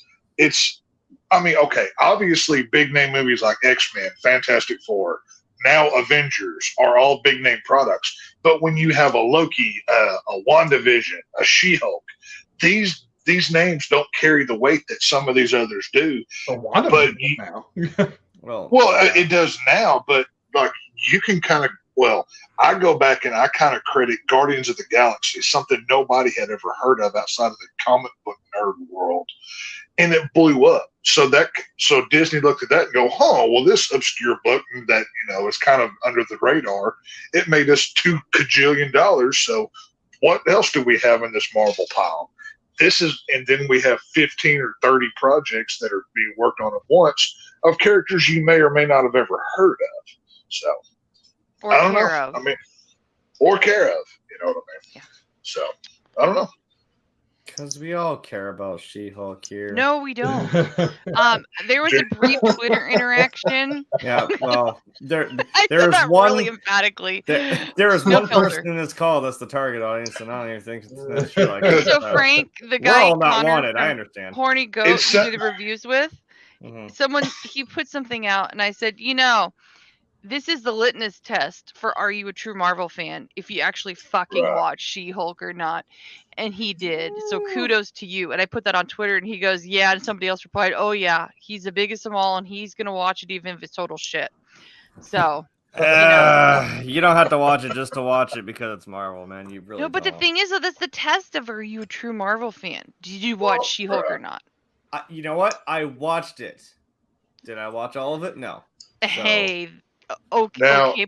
You should go into politics with that logic, but I should be a lawyer. Damn it, I could probably do a better job than her. If I hadn't been looking at Jeremy when he said we all care about She-Hulk, I would have sworn that his pets and loved ones were held at gunpoint, and they made him say that, or they were going to pull the trigger. I was going to say, I think that's what you're doing if you are actually sitting here watching the show. I think somewhere there's a distress call where someone's crying out for fucking help because they can't. Right, like if you don't praise our show, your puppy dog's getting it. You better like our shit. You know what I mean? Well. I think I heard a great comparison from another YouTube channel. It was actually from the woman, which is funny. She's like, well, I like that the logic is that if you don't like it, if you're a male, you're just an incel, and if you're a girl, you're a pick-me girl. I'm like, no, I think it's that these people have common sense. No, they have taste. Outside, I know. Outside your little fucking They Hollywood value bubble. their time. What in the blue hell's a pick-me girl? It's like when you... I'm about to blow Tex's mind. Not really. There's some things you shouldn't Google. No, Six to say, do I want this on my Google search history? Yeah, you know how to safe search it. No, I'm kidding. Okay. No. What is safe search? Never heard that before. Well, I don't think you... I'm not worried about you searching shit, Cora. I'm trying to save Tex's life here, okay? No. Yeah, Tex, don't look up 2 cups and then add some words to that. Like that's very bad. Yeah. We know that one. No, I've never seen that before. I didn't fall into that trap 20 years ago. I didn't see it, but I had guy friends try to. So now I'm scared to Google anything, Jeremy. I just don't do it. I don't need safe search or whatever you're calling it, because that's fair. I don't ask. No, a pick me girl is like hey, look at me. I'm not like any other girl. You should pick me because I'm quirky and I'm an Instagram different. Girl. Got it. Yeah. They're kind of just fake. They're all filters and shit. Fuck that. I do want to address I do want to go to the chat real quick and address something JSP says. He says the signs of burnout are showing. I wildly disagree. The problem here is not burnout because people are still going. I think he's kind of right. No. It's not burnout. It's creativity. There's a big problem in creativity right now. I don't know. That's what's going to start the burnout is going to start when the creativity starts to suffer. Well, we're kind of declining. I think the problem is now, like I said, we built up to this big fever pitch of Endgame. And what did you say, Frank? WandaVision was the peak? No. We were still on top of the mountain on the roller coaster. I think now we're starting to right. We were about here. We were holding hands with Loki, and all of a sudden, here comes Falcon and Winter Soldier. I've said it before. Here's the thing, though. Here's how you know that burnout is not the problem right now. If the next 2 Marvel properties that come out kick ass, they're both going to do $1 billion. You can't say that it's burnout if a movie does $1 billion. And Marvel movies average $1 billion. I think the only reason why Black Widow didn't come close to $1 billion is because of all the stuff that was going on around the way they released it. Well, that and COVID. I mean, she was already dead. Why are you going to go see a movie about her? She's already dead. A lot of people were sad she died and wanted some backstory. I was one of those people that paid $20 to get it on Disney Plus. Yeah, well, why they made it stuff is not the issue. The reason why it didn't do very well financially is because of all the stuff that was going on around it that nobody had any real control over. COVID, day and date release on Disney Plus, so on. I mean, there was so much surrounding that. There was so much around that movie when it got released that it couldn't make the money that it wanted to make. But I mean, even the bad Marvel movies, as long as they don't have to deal with any of that shit going on around the world. I mean, the lowest budget, the lowest box office for a Marvel movie is still something like $800 million. If I could make one movie that made $800 million, I'd be set for life. It's like I would have no worries. So Marvel keeps churning out these hits, and their movies on average. I think I read the other day that on average a Marvel movie makes, I think it's 1.2 or 1.3 billion dollars at the box office. So no, it's not burnout. People still want to go see these movies, but they want to go see them because they know they're getting a certain level of creativity. They know these movies are going to be good. The creativity has been suffering lately, and that's what's going to hasten the burnout. Gotcha. You don't think they're not at least looking at like the metrics of like people who are even still watching it on stream or how many plays it's gotten, how many times it's been watched. They got to know that this is starting to kind of drop off because I'm like, you know what? Fuck this show. I'm going to talk about it. She-Hulk has now tried to almost like on purpose flip the script and alienate most of your audience.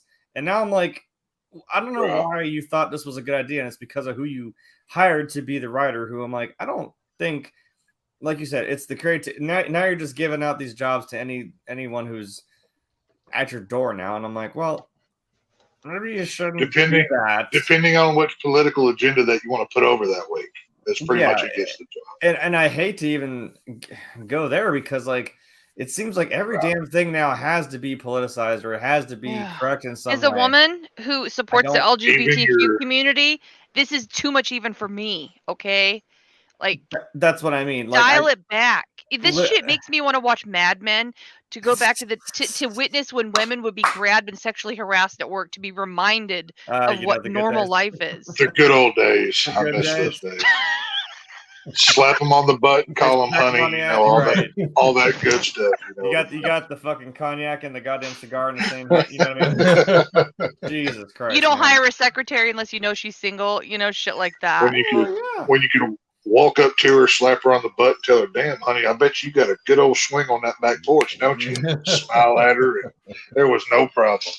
It's going so far that it's getting ridiculous, and that's why I didn't watch She-Hulk. If I'm very honest, I didn't want to see the SJW shit.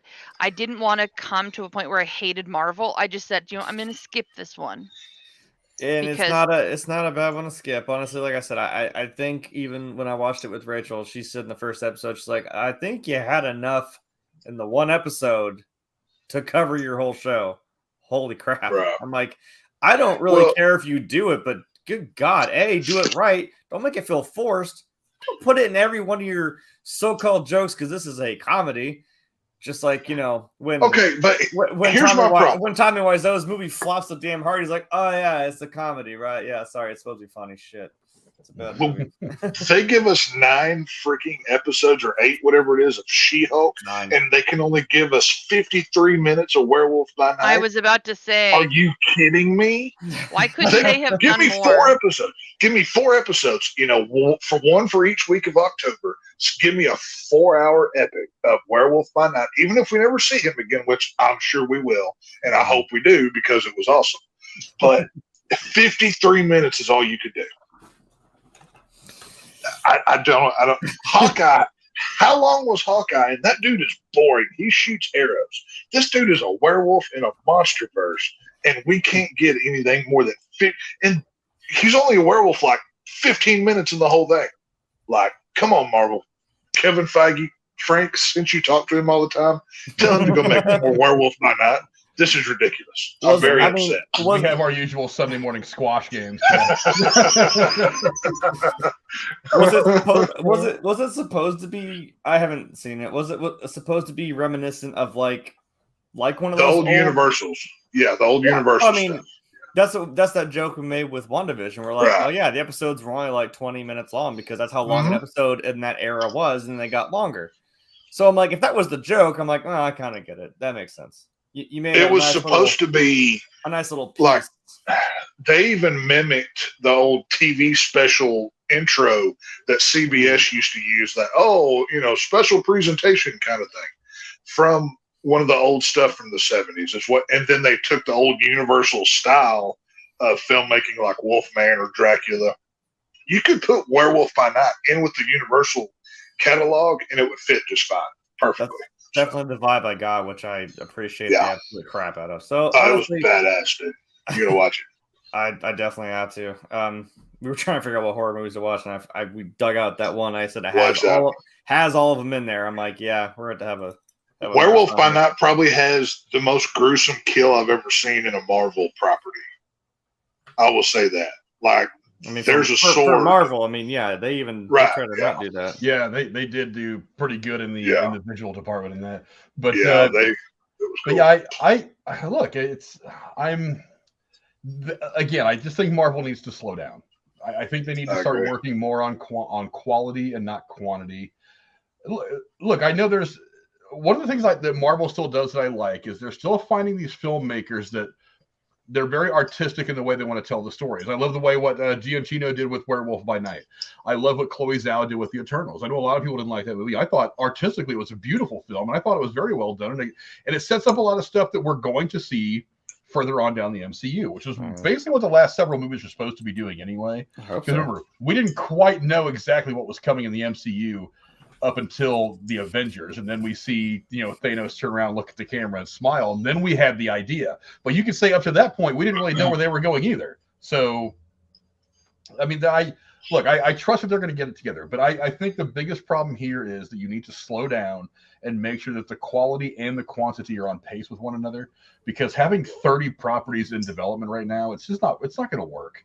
I don't desperately need to have 17 Marvel properties come out a year. That's called saturation, oversaturation, and that's when you dilute your own product. Part-time job, just to watch it. It's when you dilute your own product. Honestly, everything Disney. I have watched exactly one episode of Andor. I really want to sit and watch it because I love the idea behind that show. But there's just so much shit going on. I mean, yeah, I've got all the stuff with having to move and all that right now. But honestly, right now, I don't know when I would have time to sit and watch it. And Andor's apparently a great show. I mean, I'm hearing people rave about it. And I know why they think it's good, because I thought that it was going to be good for that exact reason. I just haven't had time to sit and watch it. There's so much shit. There's so much shit to sit and watch. I think I'm getting that weird anxiety thing where I'm like, oh my god, there's this show, and this show, and this show I'll have to watch now. I'm like, shit, I'm having an overload. And then I think I just would rather watch WandaVision all over again. I would watch that in a heartbeat. Yeah. But I don't know. Go down the comments below and let us know what you guys think. What do you think is going on over at Marvel? Again, I don't think it's superhero fatigue. I think it's a bottleneck in creativity caused by their massive amount of projects they have going right now.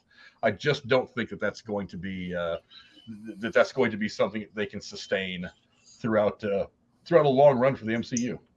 But before we move on, I do want to go to the chat real quick. I know some of you guys have been talking about a lot of stuff here in the chat, so let's go on to what you guys are doing. HSR Fest watching us over on Twitch says, "What is your favorite Funko Pop?" Mine in particular is the not Dana Barrett. What's her name? What's the one? Linda Barrett. Betty White. No, Linda. I don't have the Betty White one yet. Linda Barrett, the girl in the red bikini from Fast Times at Ridgemont High. That's my personal favorite. What's the favorite one that you have, Jay? Well, that is what this is right here. I can't point. Christ. There we go. These right here. If you're of a certain age, you know what a top 8 is. I'm not going to explain myself. But don't say huh. You know what I'm talking about. I don't know what you're talking about. Top 8. Oh, you old people don't know what I'm talking about. Hey, I knew what life was like without a cell phone. Okay. Hey, I do too. Don't. I do too. I got my first cell phone in 1993. Grandma, go take your pills. It's time for bed. All right, get out of here. It's that meme. Sure, Grandma, let's get you to bed. Putting this in the wheelchair. No, but that's who right there. They're my first one right there. That'd be this dude. President Loki. President Loki, right there. See, so I'm a real toy collector. I open my stuff, and the 10-inch Michael Myers is my favorite Funko Pop. You know, Tex, it's Cora, a very weird thing. They don't take them out of the boxes. I don't understand that with the pop figures. I thought you were about to go somewhere else whenever I showed Michael Myers. I was about to yell at you. No, but here's the thing. If that it was helps premature. them organize them, because think about it. If they took them out of the boxes, how would they stack them like this without shelves? Now, in all honesty, some collectibles I buy, I do leave in the box. But I'd say 80% of them I take out to enjoy. So, but I'm an out-of-the-box collector. It's all good. So, I will say this one is actually really cool. It's also in my top 8 up here. The Chase variant of Patrick Bateman with the blood on him. And that one's cool. And on that the box. One is cool.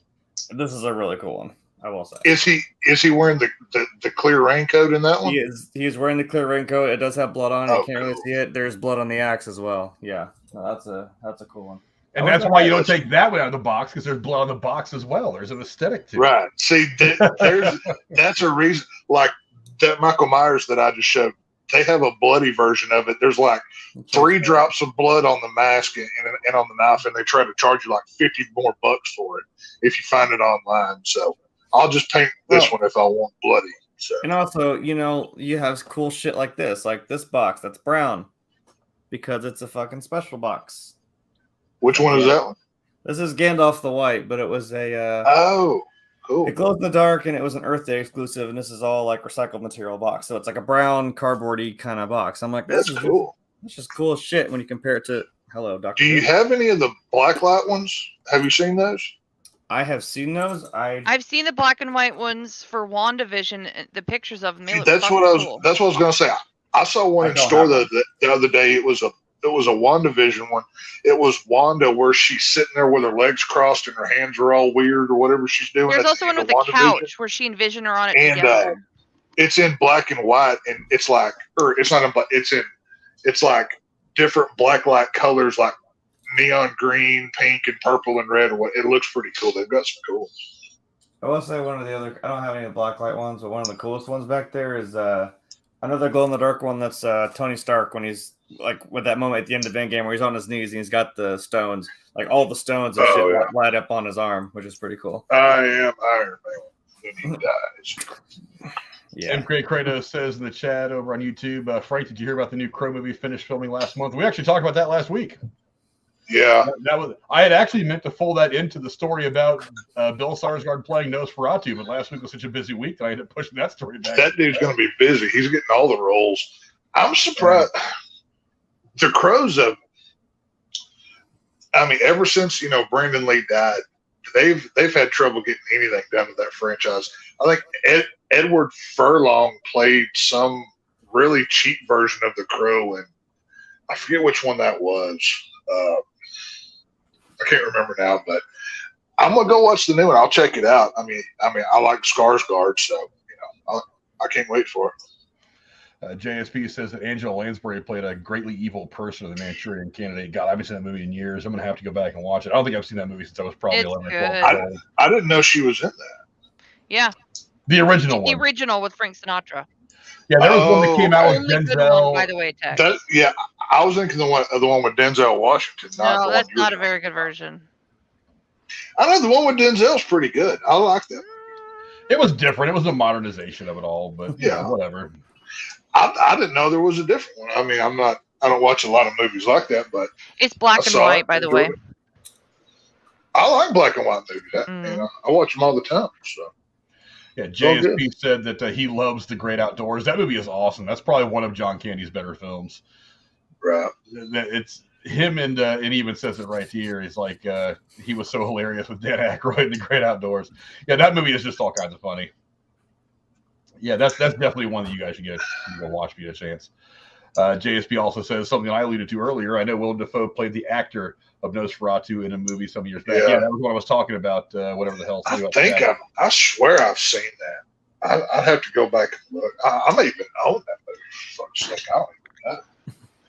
Yeah, you were mentioning you could set it that the Black Plague was the thing that was going on when that movie was the main part of the movie. You mentioned maybe folding it into what we've been dealing with the last couple of years, this new movie. MK Kratos says if they do, they get accused of profiting off a pandemic. Look, there's already been plenty of TV shows and movies that have already set themselves during the pandemic. There was a whole sitcom on Hulu called Love in the Pandemic or Love in Quarantine or something like that. And there's already been several movies that have dealt with it. So I mean, they did it in the newest Paranormal Activity, Next of Kin. The movie opens up where they're talking about, I'm wearing my mask and don't worry, I've been tested. These are lines and plot points in the film, so they're not the only ones. Well, one of the things that movies have always done is they have taken real world events and try to make them the backdrop of the story that they're trying to tell during this thing, during this film or TV show. Yeah, so there's not anything wrong with it. If you think about it, that's exactly what Titanic is. They took the tragedy of the sinking of the Titanic and they put this love story in front of it with Jack and Rose, and that's exactly what they did. Were they profiting off the disaster of the Titanic and the death of 1,000-something people? I don't think so. But they're just could you get mad at Spielberg for making Saving Private Ryan, like the horror of that fucking war, and you're like, well, you made this movie about it, and you know what I mean? Or that's every war movie. I know, but it's still the same slippery slope of where you're just profiting off of it. Or like what the hell is that movie? Schindler's List. You take something horrifying like the Holocaust and you're going to profit off of it. You can say it with anything. I don't think you can do Nosferatu correctly in 2022 or 2023 or anything else. It has to be a period piece. I think that's the only way that movie works. I think trying to update it is going to be. I don't think it's going to be received very well. That is a very specific classic property that belongs in the 1800s. I don't. It'd be kind of distracting if you did it modern. It would. I mean, I don't want to see Count Orok pull out a cell phone and go on Twitter. I don't want to see that. No, that's what he's doing. He's doing that little shadow thing, and he's like, "You get it? You get it? Awesome." Hang on a minute. I have to FaceTime Renfield, tell him to pick up something. I don't want to see that. Give me a classic tale in a castle. So, he goes, hashtag on my way to steal your girl. I don't know. Whatever the hell. Yeah. Oh, that's funny. Yeah, maybe it should just stay a period piece. Keep it black and white. Maybe you can maybe make it talk. I'd be okay if it wasn't silent, but keep it black and white maybe at least, and keep it in the time period. It'd be cool. Oh, we lost Texas. JSP also says. Well, Texas does always want to secede from the Union, so he must have seceded from the call. Just for the moment, anyway. JSP also says, also, let's not forget, Frank, $1 billion doesn't carry the weight it used to, and Marvel Disney is in that position where if they don't gross $1 billion, there might be a serious problem given the cost of promotion and distribution. Well, they don't have to make $1 billion. I mean, let's look at this list. We're looking at 48 movies as of right now that have hit the $1 billion mark. 48 movies out of how many movies that have ever been made? True. so I mean, it's still, you're still looking at 0.01% of movies that have ever hit this thing. So it's not like every movie that comes out makes $1 billion, and then you have to make 1.5 billion just to say that you can hold that. Look, think about the movies that haven't hit $1 billion. The Dark Knight, 1994's The Lion King, the original, Harry Potter and the Sorcerer's Stone, a couple of Pirates of the Caribbean movies. Let's see. Well, really a couple of Harry Potter movies. Let's see. Lord of the Rings, The Two Towers, Spider-Man 3. I mean, these are all huge movies that didn't hit $1 billion. I mean, there's Star Wars movies in there.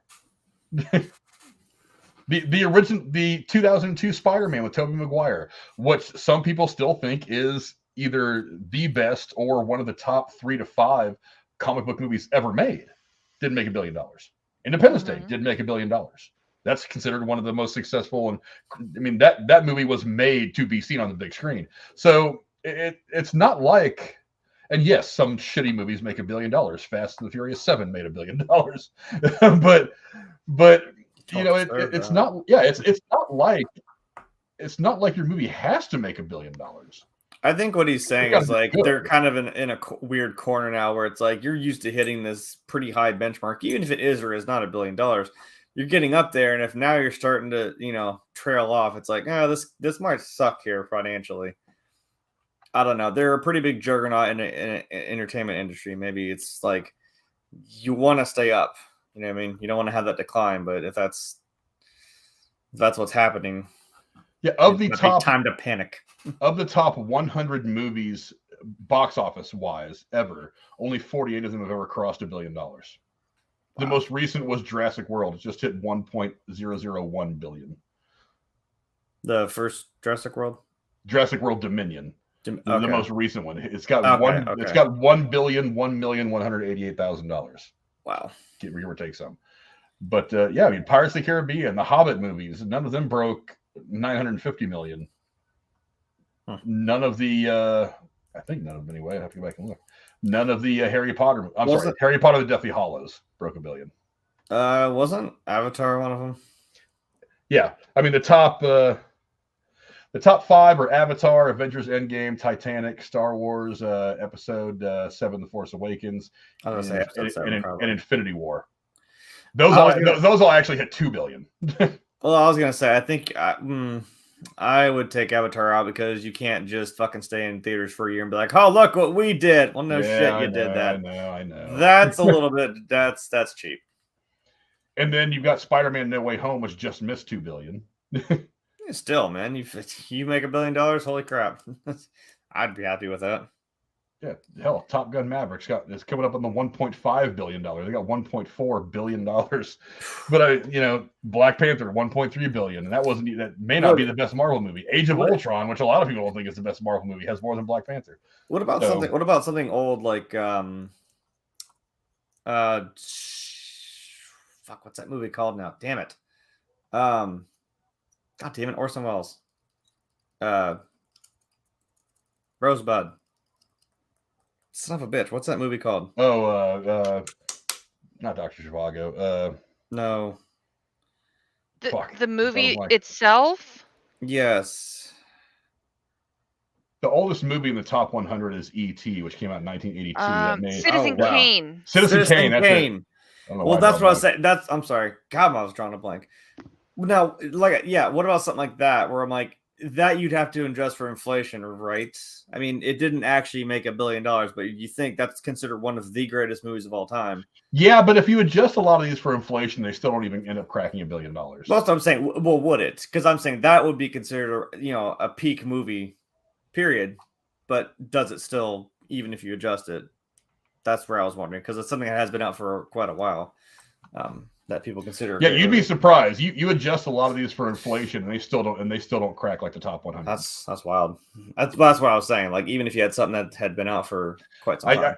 Now, if you want to try to compare numbers of these things, what you should do is you should take the number of tickets sold for that movie, which it's hard to even know because it was 1 million years ago, and you would multiply that by the average ticket price today. That would be a fairer comparison. That's fair. But and did Tex come back? Did we do? He said added in somewhere. There he is. Sorry. Hey, Texas decided to rejoin the union. Thanks for not seceding for life. I have seceded. I'm a what do they call those? Either way, I'm just my own thing. Sorry, no technical difficulties. Technical difficulties decided to not work. Right, so I was gonna. JSP said it. I was wondering about another one, Gone with the Wind. If you adjusted it, highest grossing movie of all time. I'm not. I don't. That's what I'm saying. I don't even know what. Again, that is, and that's what I'm saying. Do you still what do you consider in that bubble of? I don't know. It making money. Gone with the Wind's worldwide gross was $390.5 million. In 1939, or well, about? Because by the way, that was one of my childhood favorite movies. I watched it probably 50 times. My inflation calculator. This is the one that I usually use. God is my witness; I shall never go hungry. In what year did that come out? 39. So if we in 1939 in 2002 money. If we're talking about 2002 or 2022, that might even be different. 390-525-192. I'll just copy this real quick. Inflation's a thing, sir. Copy. And then we'll put that in there, and we will get calculate. Drum roll. Let's see. That item would be $8,338,000,000. I would say that's pretty up there. Yeah, but that's one of the reasons why I don't like the whole adjusted for inflation thing, because there's because if you actually did what I said and take the number of tickets sold, which again it's impossible to even know for these older movies, anything before probably 1990 would be really, really hard to accurately. I mean, you could guess, but it'd be really, really hard to get that with any kind of accuracy. To do that and multiply that by the average ticket price in the United States today would make more sense. But that's just like with there's two films that come to mind: Texas Chainsaw Massacre and Halloween 1978. Now, both of these films have made almost $1 billion over time or whatever. But the problem is, the reason why we can't get an accurate measurement was because Texas Chainsaw Massacre was distributed and owned by the freaking mafia, and they're not exactly honest and legit with their books on what is presented out. They were copies being made, It was also banned in several countries for quite a while. It was banned. I mean, yes, there was a lot. And then you have something like Halloween that was also had some mob distribution that was going on back in the day. And there was copies of films being made. Kuklinski, the serial killer, he was at some of the stuff that he was involved with. He was like ripping off Disney movies and stuff. And it's alleged that he even did some of this with this too. So who knows how many of these films over the years have had this done to them and it messed with the numbers. So some people have taken Disney movies and turned them into horror movies, and it's really awful. And those people are awesome. Those are artists.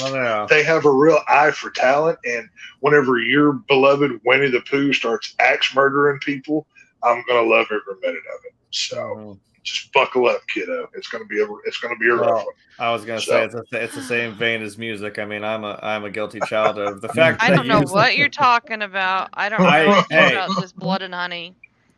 I use LimeWire. I'm just saying we may have contributed to people not making money. I swear I did.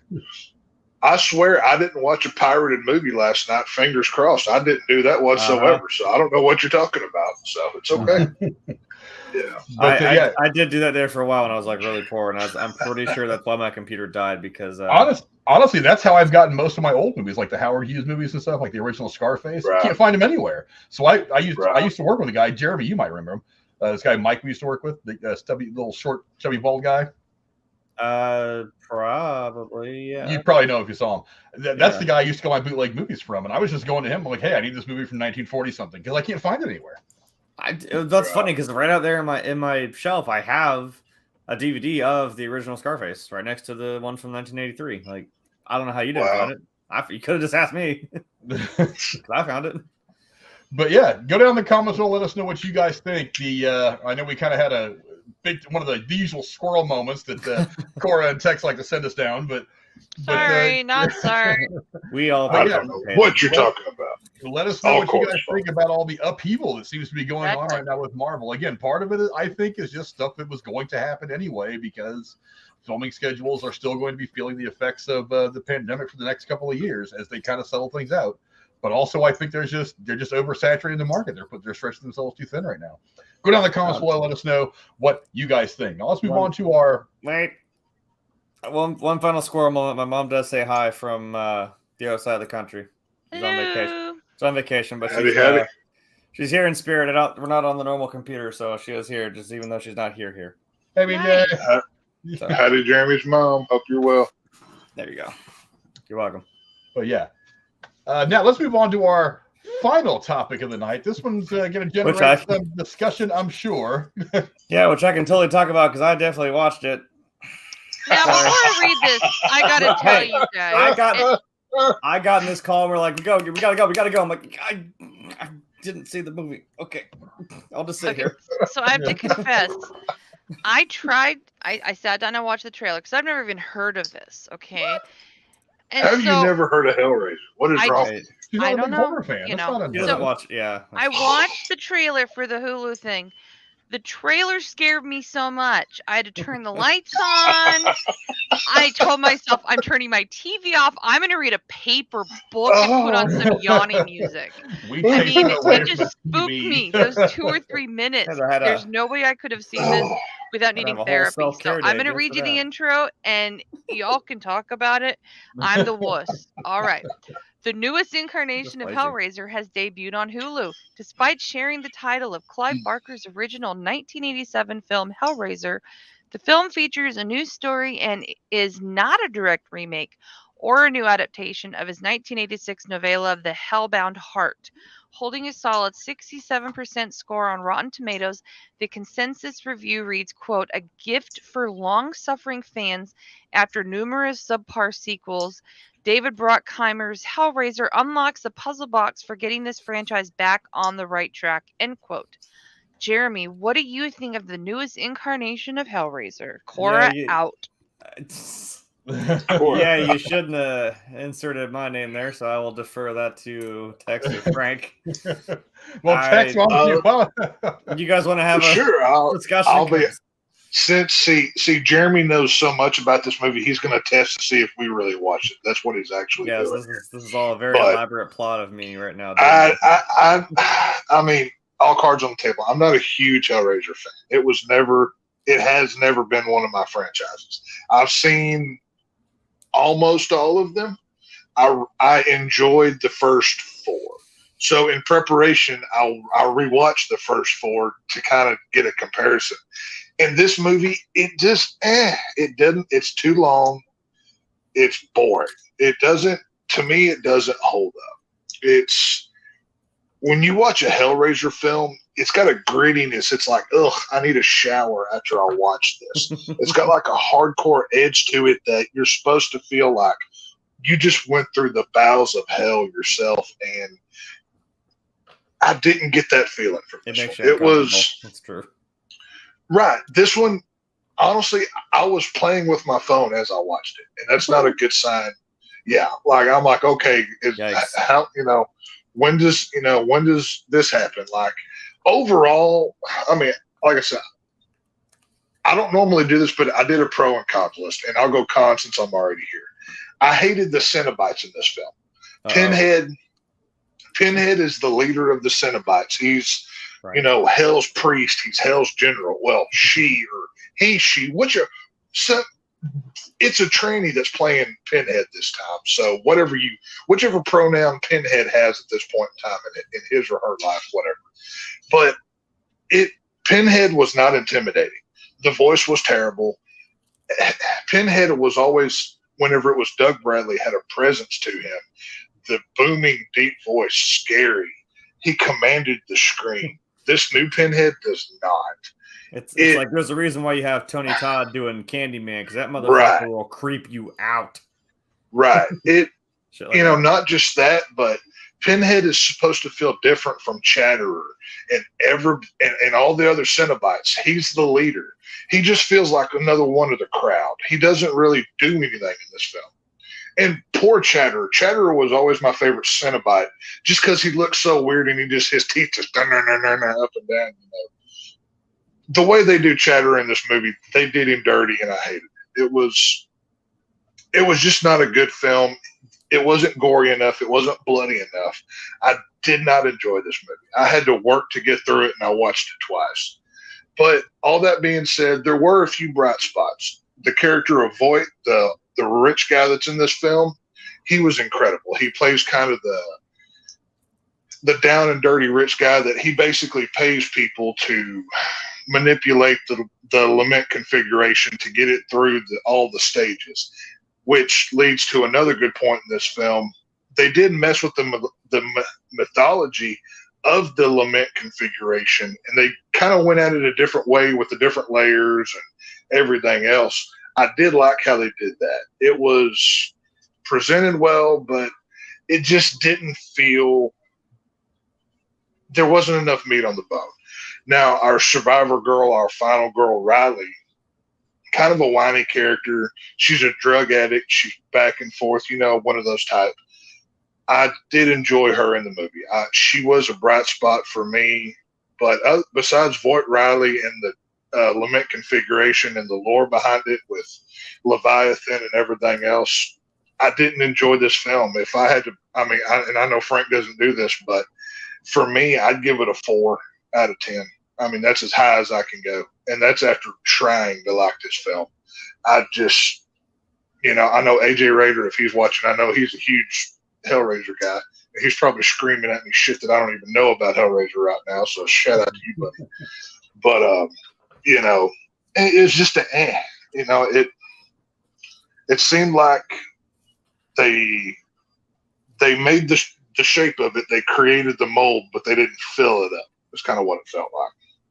So, I don't know. Yeah, I appreciate slow burns if they have good payoff. And this one kind of was like that, but the slow burn was too slow for me. I liked the story, the basic story. This girl. The story was good. Yeah. First off, let me start with some things I really liked. Odessa Ezion as the main character, Riley, the recovering drug addict girl. I actually liked her and her performance. It wasn't bad. The rest of the characters didn't matter. It's like that, and it kind of that's how it is for some horror movies. Is that you have the main character, the other people are just there to die and to set things up so the main character can be the hero at the end. But the rest of the characters, except for Goran Visnik's Roland Vought, the rich guy at the beginning of the movie. Oh, Voight was great.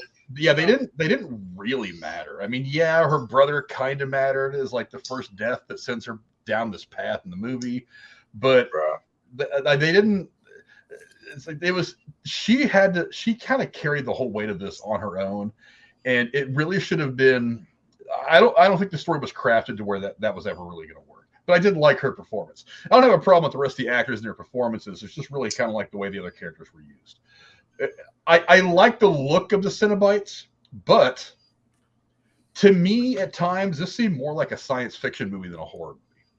It was. Like Selena Lowe's character as Gas, one Cenobite that had the stuff coming down right here. She looked like an alien more than she looked like a demon.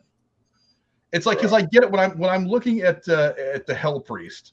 I get that there's a demonic look to that, but her character looked like some crazy shit out of like some sci-fi movie. It didn't that visual didn't really work for me. The other Cenobites that you see in there looked a little bit more in place for a horror film. That one didn't, and they seem to spend a lot of time on her throughout the movie when they're not focusing on the Hell Priest. So that kind of threw me off a bit, because I was like, I expect a certain visual style when I'm watching a horror movie, and that didn't quite get there. So the movie felt like it kind of meddled along for the first 2 acts. That kind of bothered me. The kills were pretty cool. They weren't great, but they were cool. They weren't Hellraiser kills though. They were generic horror kills. Yeah, they didn't quite fit. It was okay.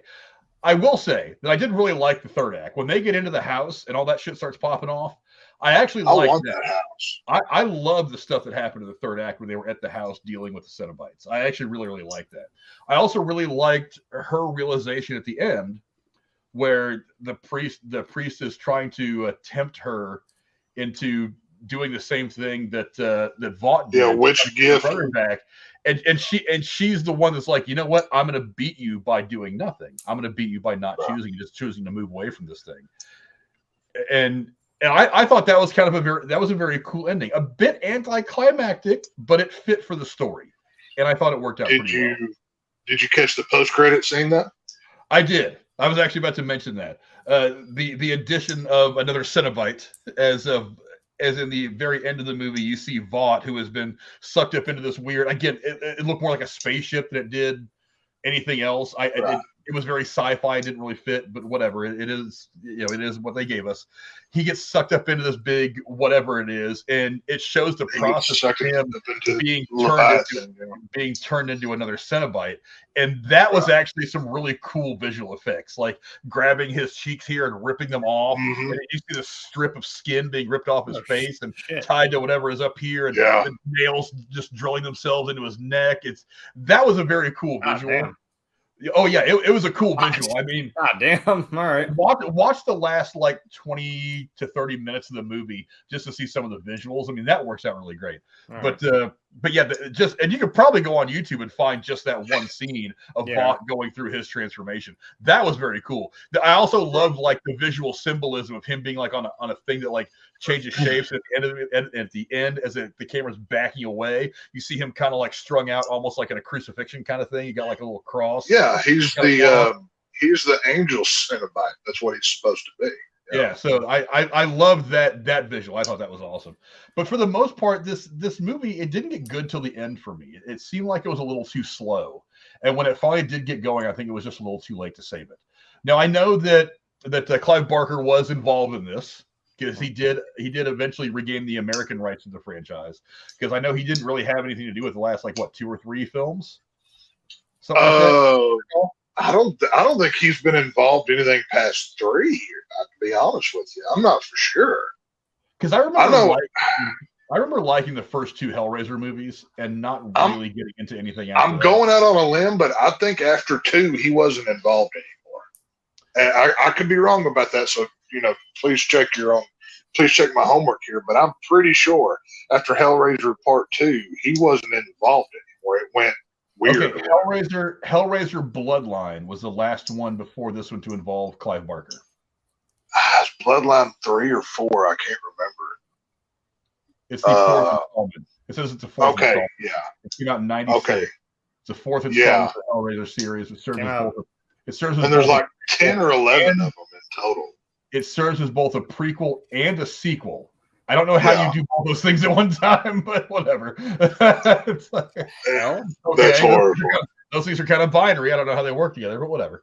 But yeah, I remember liking the first 2, but everything after that, the ones that I watched anyway, I think I watched 3 and 4, and don't remember thinking very highly of them, being kind of unimpressed.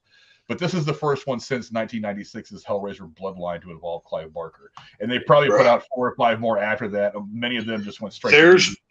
They made a ton. Just like 2 or 3 of them they made just so they could retain the rights, whoever owned it. Like they just rushed it through production. Here's our legal, here's what we're bound to make. Don't take this away from us. So there's a lot of crappy Hellraiser movies out there. There's more bad than good. But yeah, it's a whole thing. 18. Yeah, and they had been planning on trying to do another one for a long time, but they just didn't get it together. And eventually, Barker got the rights back to the American rights back to the franchise, and he almost immediately put to work making another movie. Let's see. I can't believe that either Doug Bradley or the girl Ashley Lawrence was her name, who played Kirsty from the first two films. Or actually, she's been in multiple Hellraiser films. I can't believe they weren't in this as an homage at all. That really surprised me. I mean, Doug Bradley, if it wasn't for him, Pinhead and Hellraiser would have never been anything. It was made off of his back. That really shocked me. Well, it does say that this is not a direct remake or a new adaptation. It's just another chapter of the franchise. So maybe there's more than one Pinhead. I'm getting Jay and Silent Bob vibes. Is it a reboot? Is it a remake? Is it a remake? What is it? Does it make sense? The numbers, Mason. What do they mean? This felt more like a Netflix episodic thing than it did a film to me. It didn't feel like a movie. I don't feel like this would have worked in episode form, though. No, I don't think it would either. To me, it felt like one. I don't think this movie works. Like I said, it's only a 4 for me, and that's a 4 that I actually thought about. I tried to give it more than that, but I mean, you gotta love slow burns, and just knowing what Hellraiser is and what this movie is, that's the reason why it's so low. Because in the old films, when those chains shoot out, and I mean, you just straight up see someone's face get ripped off their skull. In this movie, it happens in the background, and then all the good stuff happens off screen. That's a lot of the kills in this movie. And I mean, not all of them are bad, but I don't mind that happening early in the film to build tension, but there does come a point, especially in a horror film that depends a lot on the visuals, the gore, and the kills, that you have to have that payoff by a certain point in the film.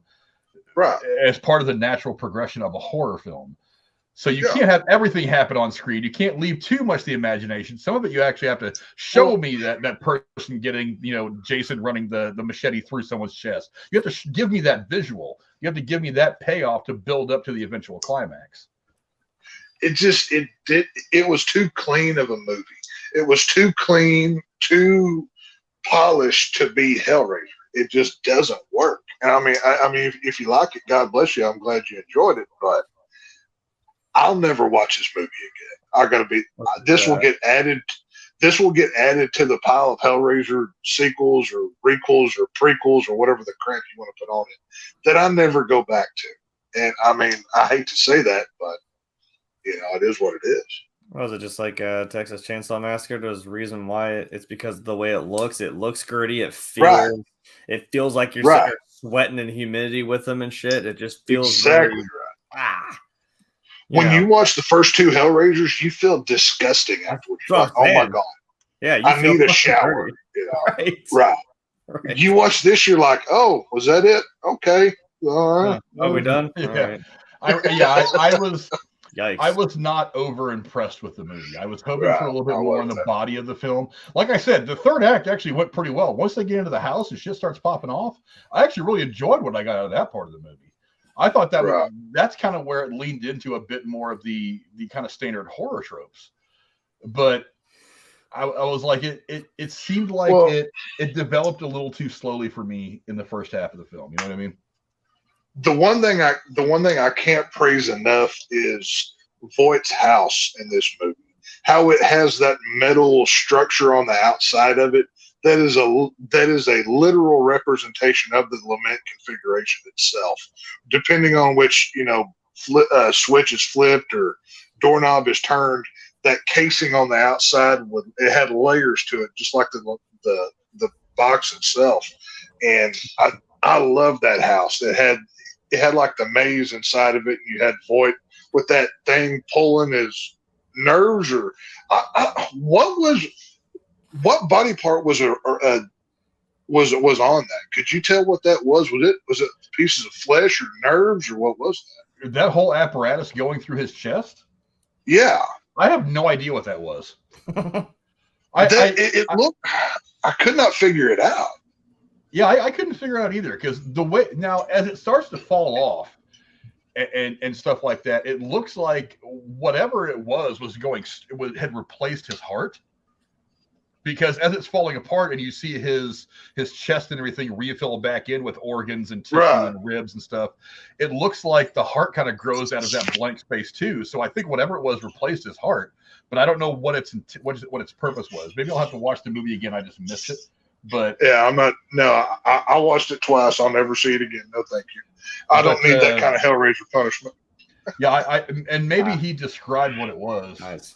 Let me. Like I said, I think it was nerves or tendons, and like every 2 minutes it would turn and it would twist them inside of them, and it was like that because he wanted when in the opening of the film where he pays the dude, the homeless kid or whatever, he asked for sensation, so Pinhead gave him the sensation of pain, because if you watch the end of the film, depending on which of the 6 gifts that you chose, it was Leviathan's version, not, oh, give me power and they make you, the king of the world or whatever. So whenever we get to the end of the movie and Voight wants that apparatus off, that's where Pinhead says, well, gifts can't be returned. They can only be exchanged. So that's whenever Voight is took up into Leviathan itself and becomes the angel Cenobite. So I don't know. There's a lot to the movie. It's very convoluted, just like Hellraiser's always been. It's not your typical slasher Michael Myers, Jason Voorhees, but it just, I don't know. For me, the movie just doesn't work. I like Doug Bradley's Pinhead. I always have. I just don't like the Hellraiser world that he's in. I wish they could take that character and put it into something else. So I don't know. It says here that let me see about it. Blah blah. Vought reveals that he sought new pleasurable sensations after completing all of his sacrifices, but his reward was a contraption attached to him that twists his nerve endings, leaving him in constant nerve endings. Okay. So he completes the final configuration and traps the Cenobites, demanding they ask Leviathan to free him from his gift. Leviathan appears in the sky above the mansion. That's the spaceship thing coming down. Yeah, it's Leviathan. Blah blah blah. Trevor is mutilated, dragged to hell. Meanwhile, Voight bargains with the priest to grant him a different gift, and she offers him power. Voight is released from his contraption and momentarily healed before Leviathan impales him with a large chain and takes him away. And that's where the next time we see Vought is when he's making his transformation into a new Cenobite. Right. I mean, for Hellraiser fans, it is now. This version of Pinhead is more factually correct to the Hellbound Heart, to what Pinhead was, kind of a genderless, fluid kind of character. But it's just not a good version of the character. It's not. I'm so used to hearing Doug Bradley's booming voice come out of that face that anything besides that just doesn't work. So I don't know. Maybe some people, I'm sure some people like it, but I just don't know if this is going to go anywhere, if they're going to make anything out of this. Yeah, I don't either. I'm actually, the more I think about it, the happier I am that we folded this review into this show instead of doing it on its own a couple of days ago, because I just don't think there was that much to really discuss about it, especially not that much. That's why I said, that's probably better on a Thursday, because there's not a lot of meat on this bone. I mean, now come Monday or Tuesday when we talk about Halloween Ends, there'll be a lot to chew on that fat. But I'm sure there will be. Oh, I like I said, I may blow a gasket after that one. So I'm pretty sure I know what we're going to talk about, and I'm just going to be like, well, you were warned. I'm just saying. That's also what my sign is. Are you guys done talking about the scary stuff? Can I take my earmuffs off? No. One more thing. Actually, the scariest part of it is no. What's that?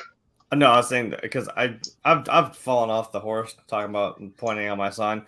There's a reason why I did that, because yes, I was talking about Alice in Chains, but if anyone knows or has seen the Merkins on YouTube, they take all the horror. Oh, they're great.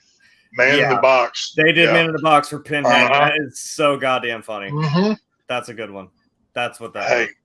if you don't like Leatherface singing, I think my chainsaw's sexy, you don't know, you are living your life wrong, sir. You need to go watch that.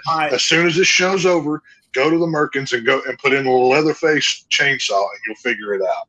So the Merkins are great. The twist is I don't think he understands how many times I have actually watched it. If you look at my YouTube history, you know what? I'm not even ashamed. Screw you. I'm not ashamed how many times I've watched that one because that one is just off the rails and it's hilarious.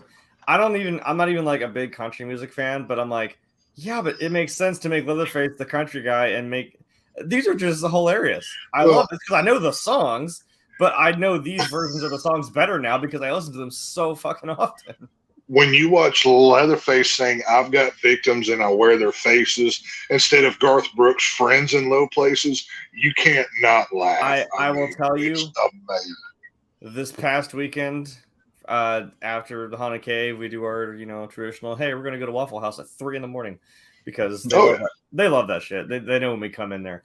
Someone put that on the jukebox and I'm like, nope. I was sitting there, and I was singing that instead. I do the same thing. The Merkins are so cool. It took horror characters. I think they're from Ohio too, which is pretty cool. So I don't know, but it took horror characters to make me like Backstreet Boy music. I mean, the Slash Street Boys are amazing. They are incredible. Like I said, I do like the Backstreet Boys, and that just makes that better. Did you know they have a music video all done for Halloween-themed monsters? It's one of the best music videos ever. I'll send you a link to it. They give honor to they give honor to all the horror characters. And like I said, I'm not a big country music fan, but remember, Texas Chainsaw is my favorite, and I'm like, you know what? I can't. This is amazing. These are absolutely hilarious. Yeah, I'll even jam out to Call Me Sydney with Ghostface. Come on. Oh, it's great. Yeah, I appreciate that people are still watching, but nobody's really talking about the movie in the chat. The only one really talking about it is AJ Rader. He says the first 3 Hellraisers are the best, and the last Hellraiser film Clive Barker was involved in was Hellraiser 3. That's what I thought. His executive producer and Dimension Films ruined the Hellraiser franchise. He also pointed out something that I think he probably said about the same time I did. Voight had a nerve pulling machine. When you said something about I thought it was tendons or something. Well, you said sensation. And like my first thought, maybe it's like his nervous system and it's like nerve endings or some shit. Right. That's what it sounds like to me. Yeah, it was like they screw you over. It's like, oh, it'd be something pulling on his nerve. It was kind of like this square device that kind of curves on the backside that gets stabbed through his chest, like at the beginning of the film. And it wraps those nerve tendons or whatever the crap it was in like a circular pattern around it. So, and it turns every so often, and he gets like this sensation that he wanted. He just wanted a pleasurable one, but they gave him a painful one because to Pinhead, pain is pleasure. That's the whole point of the whole bondage gimmick and everything else. So it almost sounds like the again, I'm always the video game guy, but I'm telling you, that sounds like a spring trap from a spring lock trap from Saw? Five Nights at Freddy's. The animatronic suits, they have ones that are spring locked. So what a spring lock suit is, you get, like I said, think like Iron Man. You get inside one of these animatronic suits of these animals, whatever, these characters. The spring locked ones, they're tensioned with springs, but someone got in one and it snapped. It went off, and these springs go right into. You're locked into the suit now. The springs are into your body, and they're like they like impale you, and you can't. Now you're stuck in it. I'm like, fuck that entirely. That's just horrifying. There was one thing though that, because you have to turn the lament configuration into 6 different shapes, and once it gets to the 6th, then you can ask for your gift or whatever, and that's when the Cenobites come out and everything else. But I forget, was it the 4th or 5th configuration? Riley herself. Because this version of the lament, when you turn it, like a blade will pop out and it stabs you through the hand, and your blood goes into the puzzle box itself, right?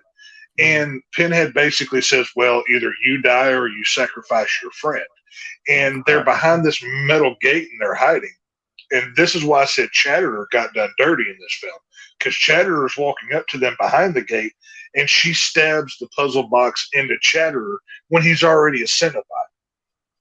Which that didn't really work for me. Chatterer is one of the more famous ones of the Hellraiser franchise. But so the bad guys can be killed by their own weapon and it counts as a sacrifice towards the thing. I don't know. I didn't really like that. Well, AJ would know. AJ knows a lot more about this than I do. I'm more of a casual fan of Hellraiser, but then again, they do say, these Cenobites seem to be more of the joke of, you want sensation, but haha, lols, you didn't specify what kind. Well, you said sacrifice, you didn't say who. You know what I mean? That would be a twist on himself. Yeah. You played. It's just like Frank said about the one Cenobite. It felt more like a Sci-Fi Channel alien than it did a human that was tormented and became a Cenobite itself. So it was just, It was. Yikes. If they make a sequel out of this, I probably won't watch. I mean, I'll watch this one out of curiosity of a new product. I knew it was going to be a transsexual pinhead. Fine, whatever. Get your wokeisms in here. Cool. I don't even care about this franchise.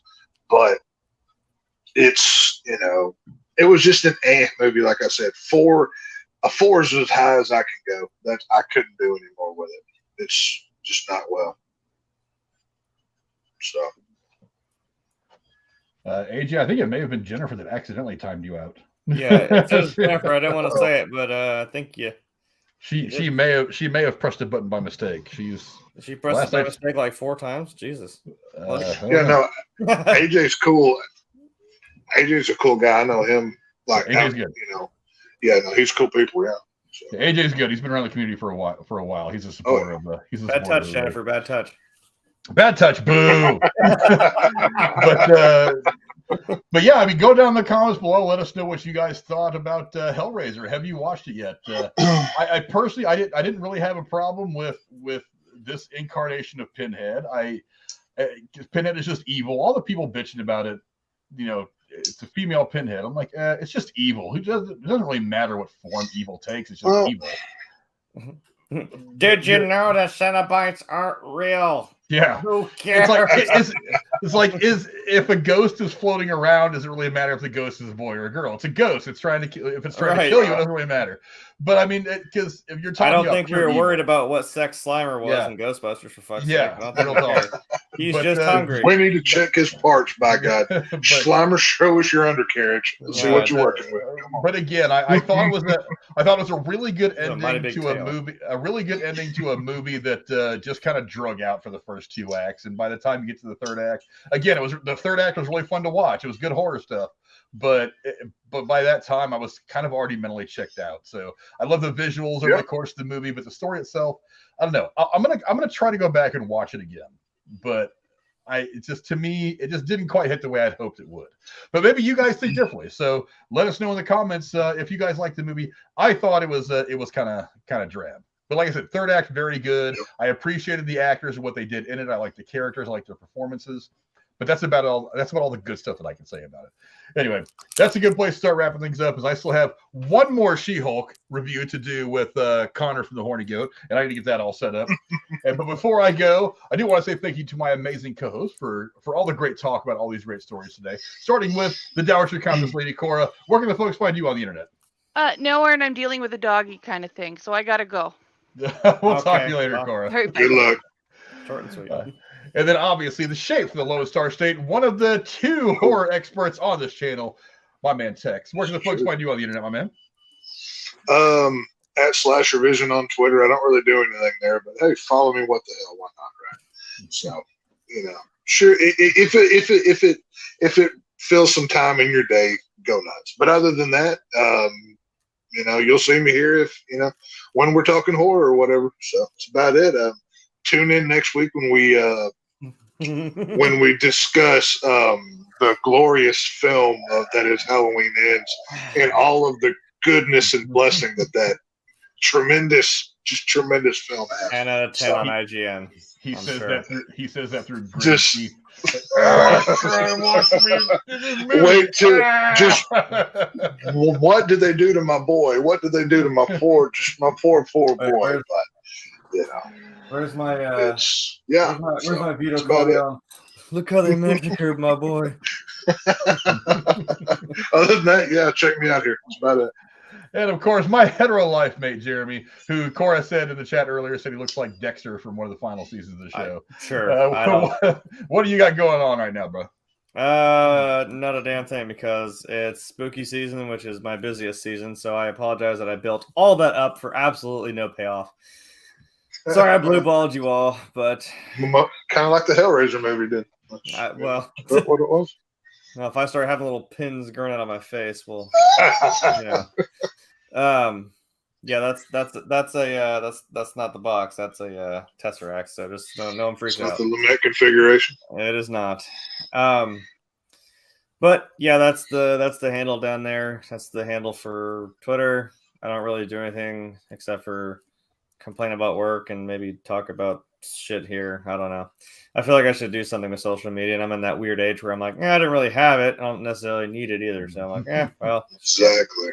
I'm in a weird, I don't know. I grew up with it, but I didn't exactly like grow up in it, so I don't need it all the time. I don't know. I'm weird. Yeah, that's also that's the name on YouTube. It's also the name on Twitch. Honestly, somewhere in here I have a thing to record. So F's in the chat for everybody who watched like the first 2 episodes I did for Last of Us.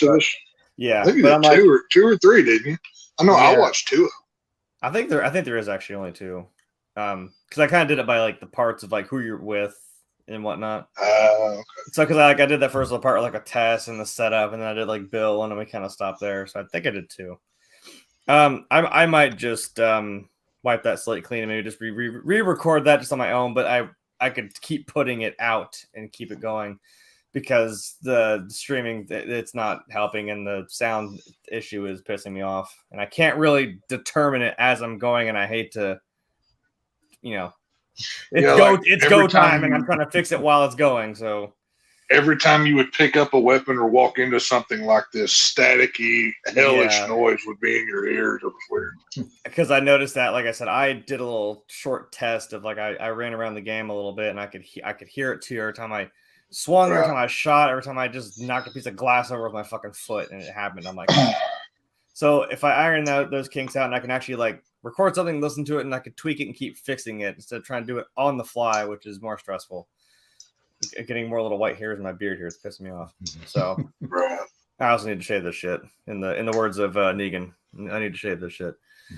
Actually, his little pop figure's down below there. So, yeah, it may have, I'm sorry, but it may have to wait until after spooky season. I know Call of Duty's coming out, so that might be more of a streaming thing. That's a mindless run, shoot, die, walk, repeat, backflip, whatever. I don't know.